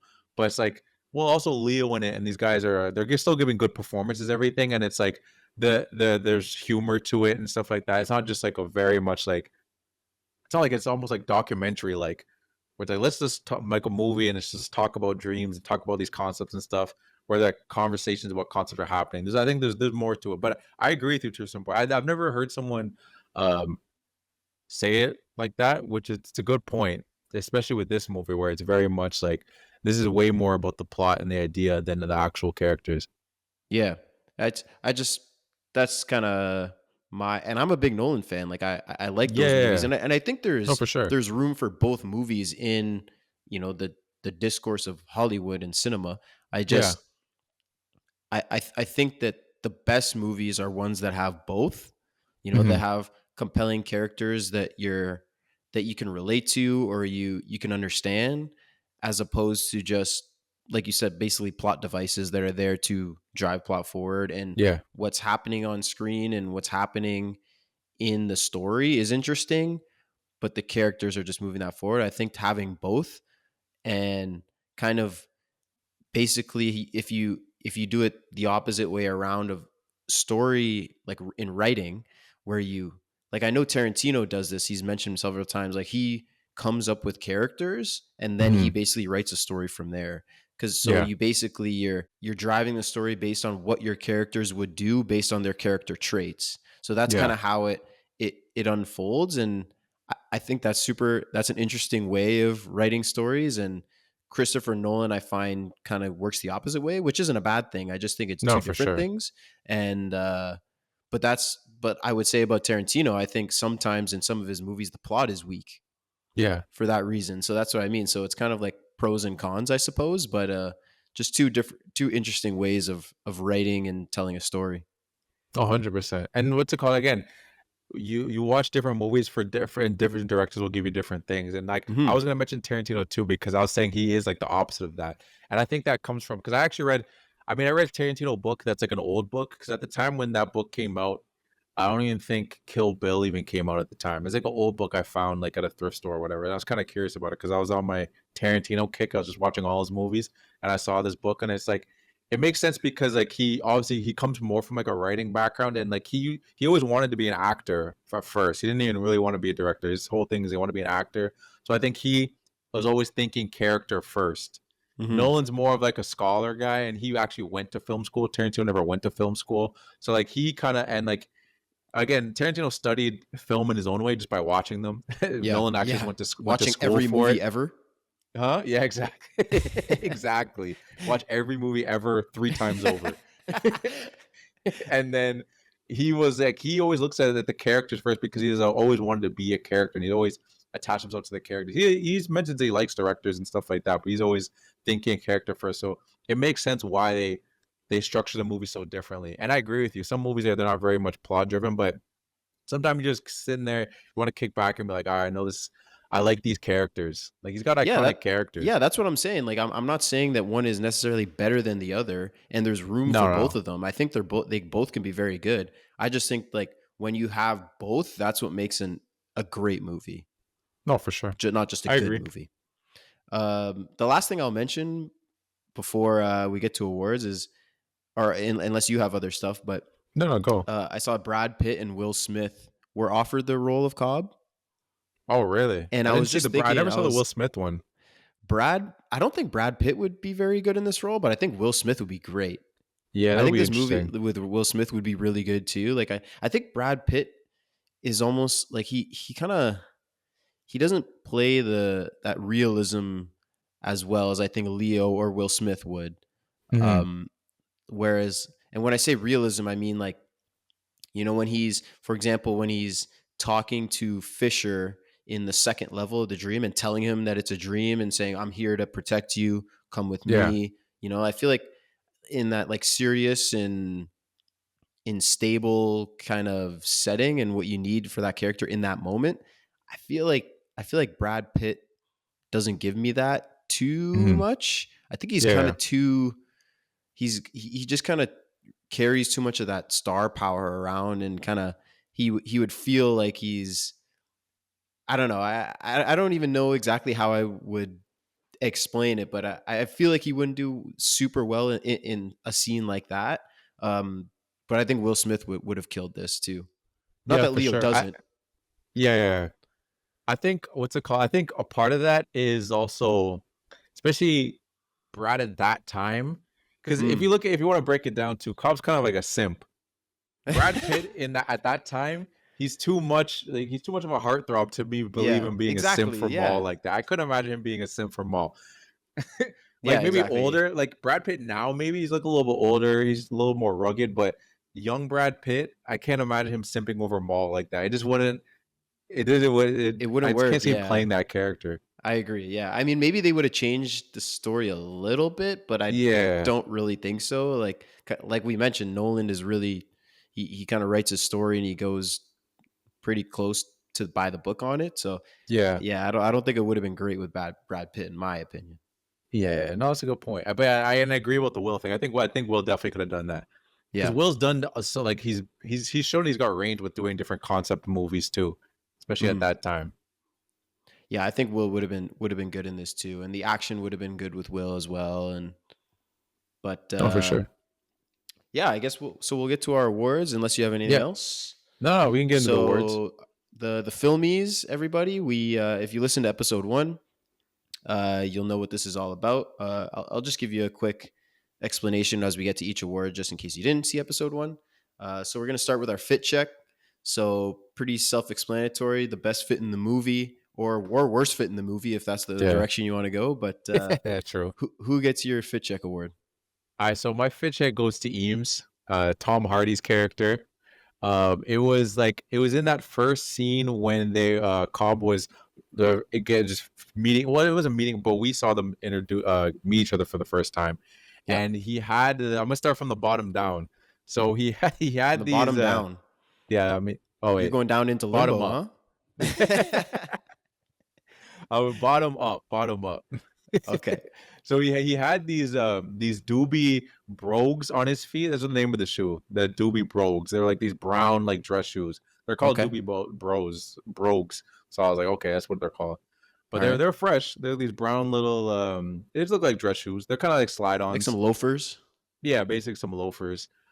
He had red socks, which is an interesting look, but it Okay. matched his belt though, because he had a red belt to go with his gray dress pants. So at first I thought when I saw the red socks, like that's kind of wild because he was sitting there with his legs crossed. But then when he stood Okay. up, I was like, okay, at least he's got a red belt to kind of go with it. It's Okay. not too crazy. Otherwise, it just looked kind of wild.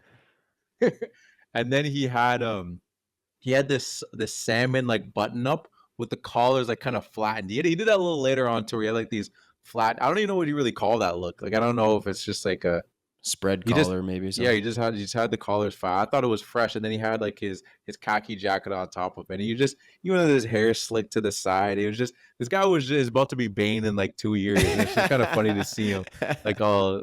And then he's about to be Venom too. Like, this guy's got range. Yeah, it was. I I was feeling that fit. No, I agree. I had the exact same one. I Oh have another really? one that I had written down, so I'll give you that as my runner up. But yeah, Okay, Eames yeah. destroyed that fit. I Oh was yeah. fire. I had the exact same thing, man. Yeah, Eames in Mombasa. Yeah, the red dress shirt, the salmon dress shirt, the gray pants, the hair was slicked across. And I don't know if you actually noticed this too, but um not in the scene like where they're sitting on the patio talking, but when they're Mhm. going to Yusuf. So it's the same day. It's right after that chase. So they Yeah. go to see Yusuf. There's a shot of him walking into the building, and he has a chain like going from his belt, like, or his waist into his pocket. Oh, okay. So I think he's got like a pocket watch too. Oh, so he's got like a chain going through there. Like he's got a crazy fit on. Yeah, he wasn't playing head around. to toe dripped out. I'll give you my runner up though, because we had the same one. Okay. In the first dream, in Sato's dream, when he's young, in the like the Asian style building, when Cobb is talking to him, trying to basically tell him about Inception and dream extracting and whatever. So he's got on, it's basically just a black tux. I mean, it's nice, it's clean, it's tailored, it's very nice. But the undershirt that he has is like this satin white shirt, and it's got these V patterns throughout like the opening of the jacket. It's dope.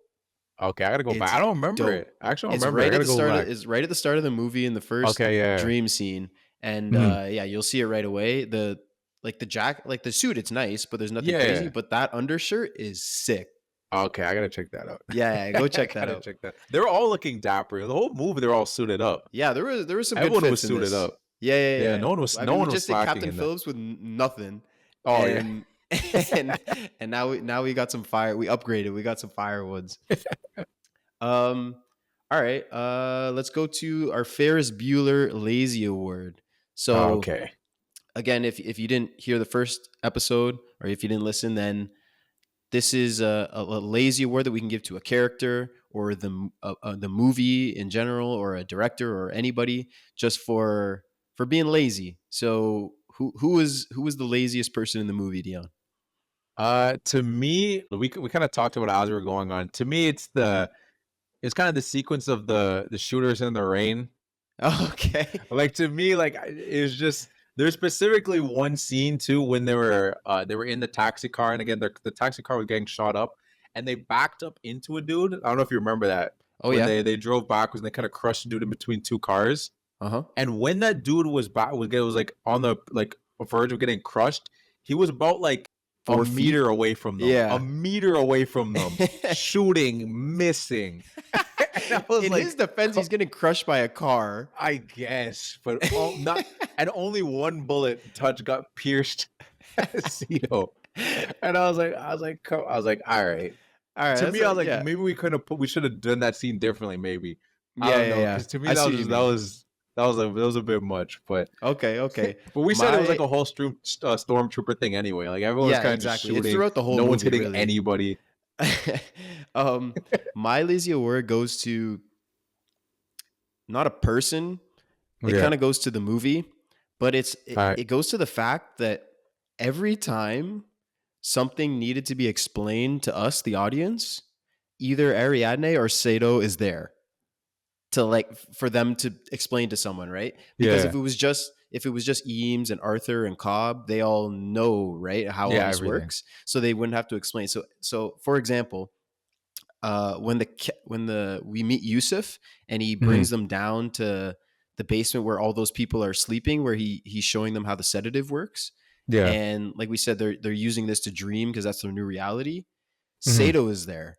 Like that's when Sato saves them. He's like, yeah, no, I want to come too. I want to see how this all works. Oh yeah. Just so they have someone to explain. So they can explain. Yeah, so they can explain to us what's going on, right? Yeah. And at the end, when they're in limbo, when Cobb meets Mal in there, and he's basically explaining that he did Inception on her. He was the first one, or that was the first time he did it, and explaining how all that went down and how they grew old in there. Ariadne's there. Yeah. Oh yeah. So she went into limbo. She could have why did she have to go down there? Yeah, no, that's true. I mean, she's down there to help Cobb, but yeah. But she didn't really do anything. No, exactly. And I mean, and all the other ones are like team planning. So I guess the Ariadne is there. So that's fair enough. I can't be mad at that. Yeah. And if I'm being honest, it is my lazy award, but I kind of give the benefit of the doubt to Nolan. Not the benefit of the doubt, but I kind of excuse him for it because he didn't just plant them there. He at least made sense like throughout the story of why they're there. Like we said, like when Sato was there in Mombasa, he went and saved them from the car chase, and that's why he's with them. So fair enough, I'll give you that. And Ariadne was on the mission so she could be with Cobb to help him through the projections of Maul. So I guess that's why she went down. But like, Yeah. so I can kind of excuse it, but it's still my lazy award. I feel No, like which is fair. just having a plant there so you can explain it to the audience is No, could be done 100%. could be done better. Hey, if those planets were there, the movie would have had another 30 minutes to it, probably. Yeah, that's what I was saying. Like, I get it, especially a movie like this, because there is so much explaining to do. You kind of just have to be able to say it to the audience, but Yeah. it's still getting my lazy award. No, that's fair. Because usually you expect to get these awards from movies that aren't like plot driven. It's just like it's like characters and people just explaining things like, oh, what happened in there? Oh, well, this happened. Yeah. You know what I mean? We went like, and fought this guy, and he told us this. It's like, yeah, exactly. All right, sure. All right, your Nas Reed Sixth Man. So this is a member of not the starting five, so not a main cast member or a starring actor, but that shined in their role, or came up and demanded attention when they were on screen or off screen. Could be someone, someone else. Who's your sixth man? All right, so I give my sixth man to Eames because I just felt like he had a lot of the comedy to it. Like he made it like light. Like not saying that everyone was like stiff. I think everyone kind of like had their like moments, like their little bit of humor and everything. But I feel like he brought the most light to it. Of just like even when he was like there was a whole thing when he was the girl distracting like Fisher and stuff like that. Oh And yeah, how he yeah, kind yeah. of messed with Sito like in the elevator and so like, oh, you look a little chipper, and he's like, yo, get up. Like just stuff like little stuff like that. You just I don't know. I just liked his character. He was just a little funny. And even like when we shit on like Arthur too, where he just like I can't remember what Arthur said, but he was like, oh, thanks for contributing. Like just like he just had like little jobs, just like little moments. I just liked his character. Oh yeah, and another one too. When Sito came in, said he was gonna come. He's like, yeah, we don't have it's like we don't have room for tourists or whatever stuff like that. It's just like he just added some light to the movie that wasn't like the movie was dark or anything, but he just added some light and had some like had his little wits in there. Yeah. And I just love that British humor. A lot of the humor and his little jabs, all his little British humor things. Yeah, Which, again, Tom Hardy Nolan's was British, great so. too. Sorry? And Tom Hardy was great as Eames too. Oh Like, yeah, I think he was.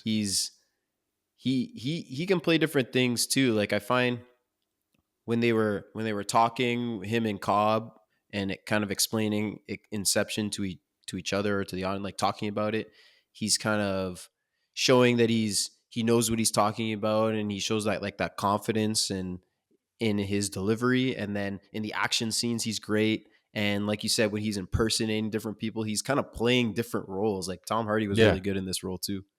No, he's really good, and he actually has. I'm purposely avoiding it, but he actually had my quote too. I purposely avoid it because I'm gonna say it. I'm gonna say it when it's time. We'll get to that next. So I'll give you my sixth man. Mine goes to Sato. Okay. He was, like we said, kind of like the tourist that came along. So he's not one of the starting five, but this man's dying the whole time. Like he got shot in the first level, so all the other levels he's dying. Yeah. Yet he still keeps going the whole time. He's shooting at the guards when they're trying to come up through the HVAC system. Throws a grenade in there. He's bringing Fisher through the whole level, and he still honors their agreement afterwards. Like even though he had to go into limbo. Yeah, it's true. This man bought the whole airline, was flexing on him. Like Sato was balling out every time he was on screen. No, he's a real one.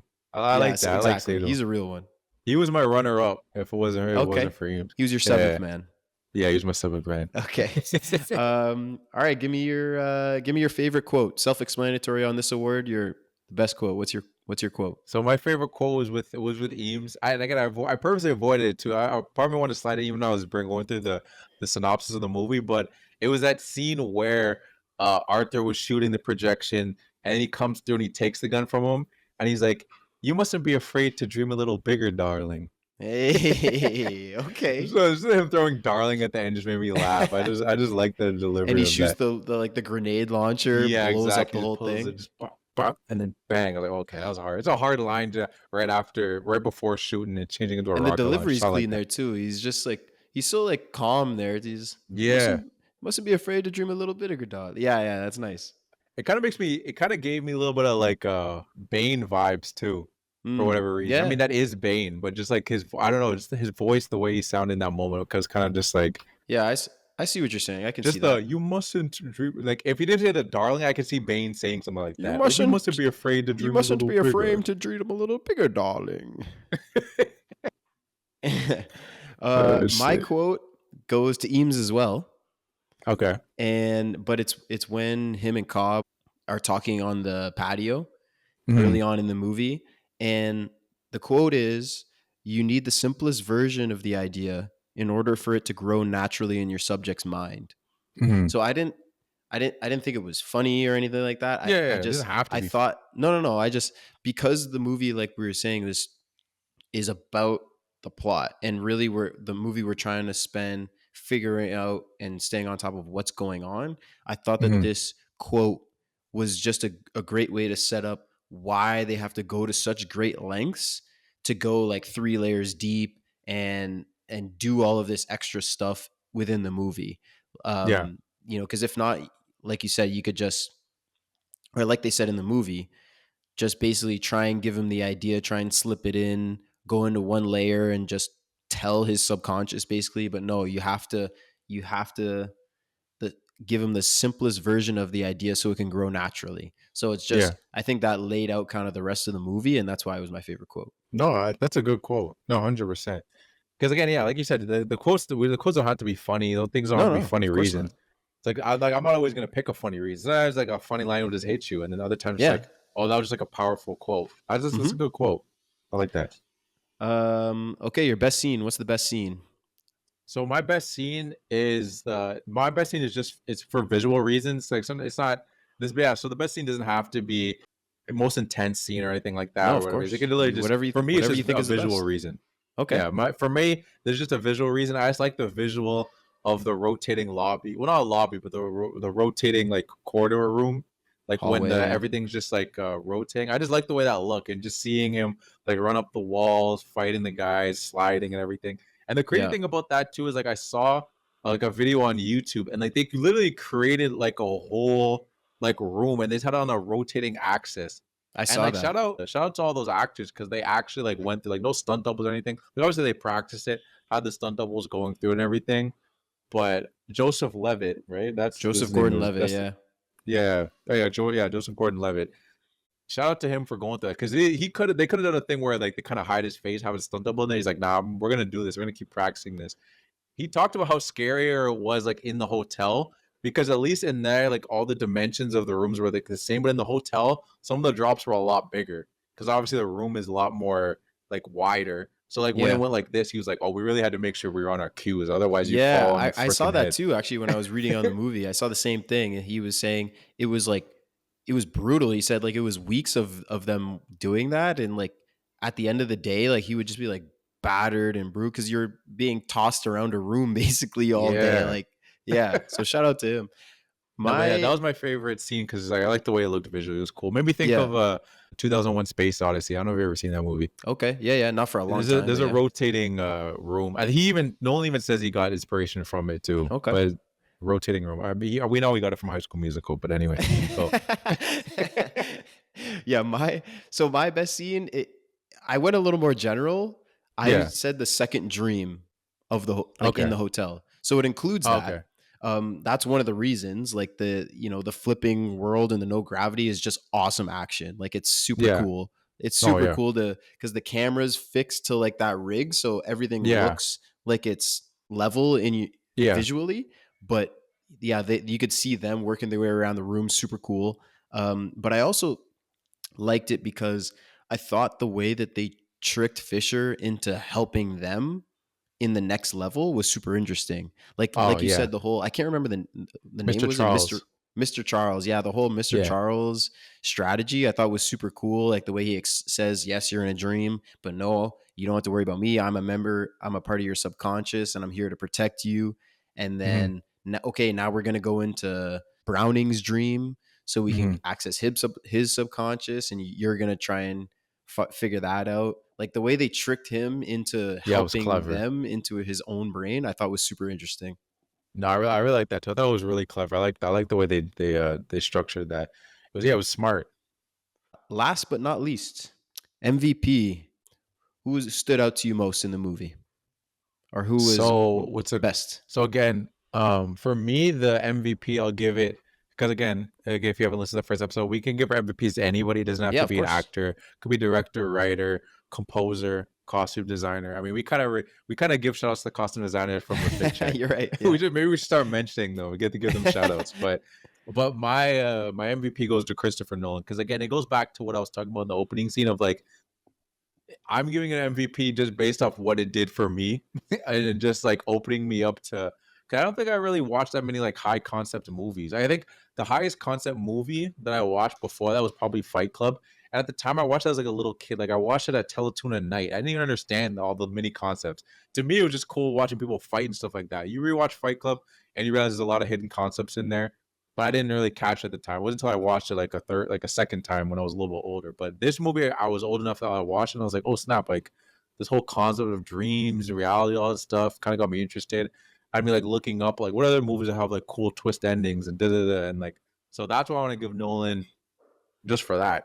And the run that he was on, like he's still not like his run is done, but that run of having like Batman and then also slipping in Inception and then also doing Interstellar is a crazy run of movies. Yeah. Like Yeah, this was like right he after was the on Dark his Knight. he was on another level right then. That's like Yeah, Dark prime Knight was a LeBron mega Miami. hit, and then and then and then Inception, then like you said, Interstellar, the whole Batman trilogy. Yeah, he's just makes good movies. That's Yeah.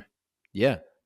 So I give it to him just for just the significance of what he did for me for I could movie see culture that. and just I could honestly see just the that. movie was he wrote it and directed, so that's always impressive to me. This not saying that it's if you don't write your own movies, I put a nod on you as a director, but it's another level of directing when you can Just write so it and direct it. So I got to yeah, you give just him a get more shout out credit. for that. Yeah, I'm not gonna give him a shout out for everyone though, but just specifically for No, this but one. like you said, especially for you specifically, because you said it, it kind of led you to look more deeply into movies and different movies. That I could see that makes sense. Yeah. My MVP goes to your sixth man, Eames. Okay. Eames balled the fuck out in this movie. Yeah, I knew you did. Especially, I have this all written down too because mostly, I mean, like you said, he's funny throughout the movie. In his different like impersonations when he's Browning and when he's that woman was interesting, but really he gets the MVP because he carried this whole heist. It would have Oh, fallen yeah. apart without him, especially in that third. Well, I mean, in the first level, like we said, he's Browning, right? So he's implanting that idea in Fisher's mind. Mm-hmm. In the second level, he's that woman, so I mean he's involved in that way, not as much. Yeah. But in the third level, he single-handedly takes out that whole army. Oh, that's true. He first shoots a flare, leads them away from the base, then the avalanche happens, so they go back to the base, and he takes them all out.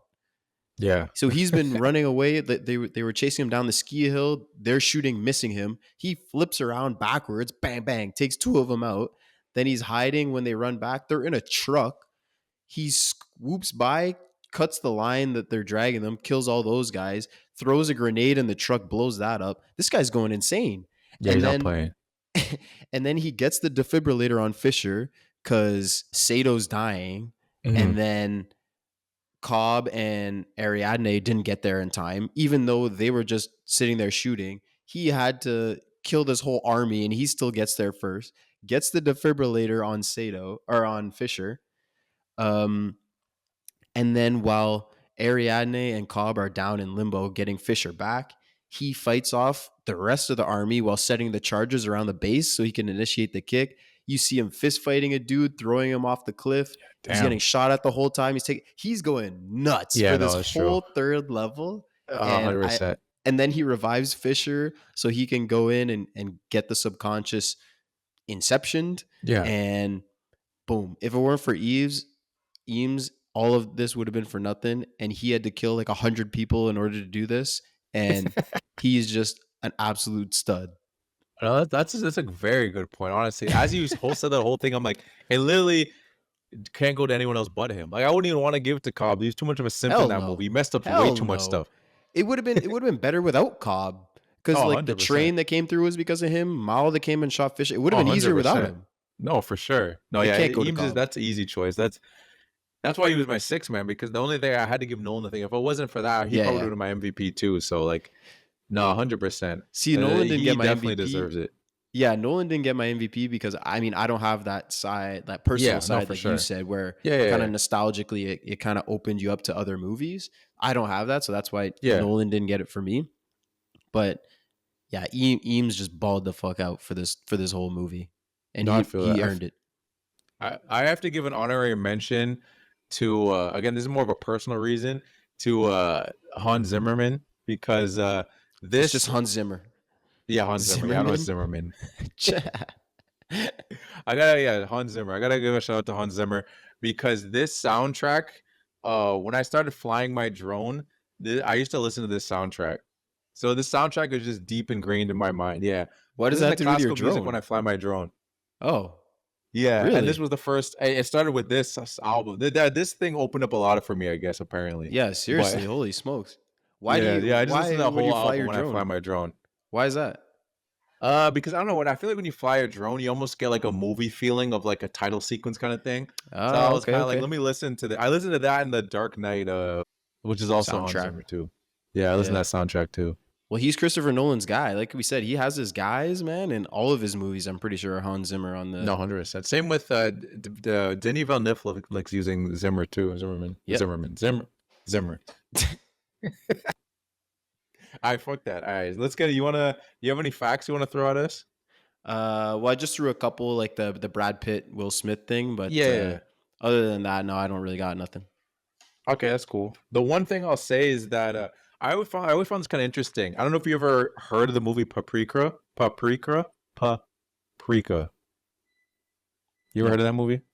So it's an anime movie that came out in 2006, and I've heard people speculate it, and after I watched the movie, I feel like it was inspiration for Inception, but Nolan's never come out and actually said that it was inspiration. But if you watch the movie, like it's literally about a therapist going into people's dreams, and like the sequences of them like going under to go into dreams and stuff is very much like Inception. They have like a little thing that they put on their head, and there's literally a scene where she is in a dream and she touches glass and it shatters, and then there's a world behind it, just like Inception. And there's another scene when in a hotel room when the room is rotating like that. And that movie came out like 4 years before Inception, but he's never said that he got inspiration from it. And it's a movie about dreams. Well, so I thought that was kind of interesting. And me and Ellie was just like, oh, like, you want to watch this movie, like this anime movie? Because we were watching a lot of anime back then, and she was like, apparently, like people say it's inspiration for Interstellar, and I'm like, oh, not Interstellar, sorry, Inception. And after we watched it, I'm like, I looked it up, and no one's never said anything about it. I'm like, okay, I don't think he stole it or anything, or there's nothing wrong with even getting it inspiration from other movies, but it's just interesting. It could be a coincidence. But yeah, I mean, I don't know how much anime Christopher Nolan's watching, so maybe he didn't see it. I don't know. Yeah, maybe. To me, it was just interesting, like somehow how the scenes were so similar, though. There's some it's not like match for match, like scenes like, oh, we just took that scene right there. But there's literally scenes that are in that movie, they're almost like identical. So I'm like, it could be one of those things that maybe he just saw it and didn't even like realize it. Like I don't know if he's out there watching anime, but maybe he just like saw this thing. He's like, oh, that's kind of cool. Like when you just see things in life, sometimes you don't remember where you get them from. You just think, oh, like that's a cool idea. Kind of like Inception. Yeah, and that something was just planted in your head and you don't even realize where it was from, and then it just becomes your own idea. So maybe it was one of those situations. Maybe he was incepted. Maybe. Who knows?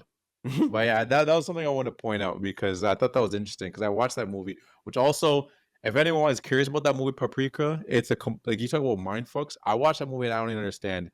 I don't even really understand. It's so absurd, especially because it's animated. So you can think about all the other weird shit that happens in the dreams. It's like, it's weird. Yeah, true. Man. You could do even more in animated. Yeah, movie. It's really weird. Probably crazy. But as far as facts go, I think that's all I really had. The only thing I guess the last thing I'll say is that I thought it was cool is that the that whole train scene, friend, like that was just like a truck. It was like a a semi truck and they just put the interior of a train around it and then had to drive through. And they're actually just smashing. Because part of me thought was was it just like a CGI train? But I was like, no, this is Nolan. You don't do CGI nothing. He's gonna try when to they're driving through the cars and the train goes through the cars. Sorry, when the train goes through the street. Yeah. Oh, cool. It was just like an actual truck, and they just put they just made it look like a train from the outside, and then they just had they had the wheels obviously under. You were hidden, and they just have it driving through, just smashing through actual cars and stuff. Huh. Interesting. Yeah. So I thought that was pretty interesting. And even I guess that scene when they're getting coffee, when everything's exploding, obviously you can tell some of it's CGI, but they actually had actual air pressure pumps actually pushing things. Yeah. So I thought that was cool. All right, so we'll wrap it up. So that being said, guys, if you're watching on YouTube, leave a like, maybe leave a comment, let us know how you thought about the episode. If you have any suggestions, any movies that you possibly want us to do, subscribe on Apple Podcasts or on Spotify. We're on TikTok, Instagram. Search up The Film Pod and follow us for more content. Pod. Oh yeah, The Film Room Pod. Yeah, right. Follow us for more content on all of those. We'll be posting every Wednesday. We'll see you next time. See you next time. Thanks for listening. Peace out.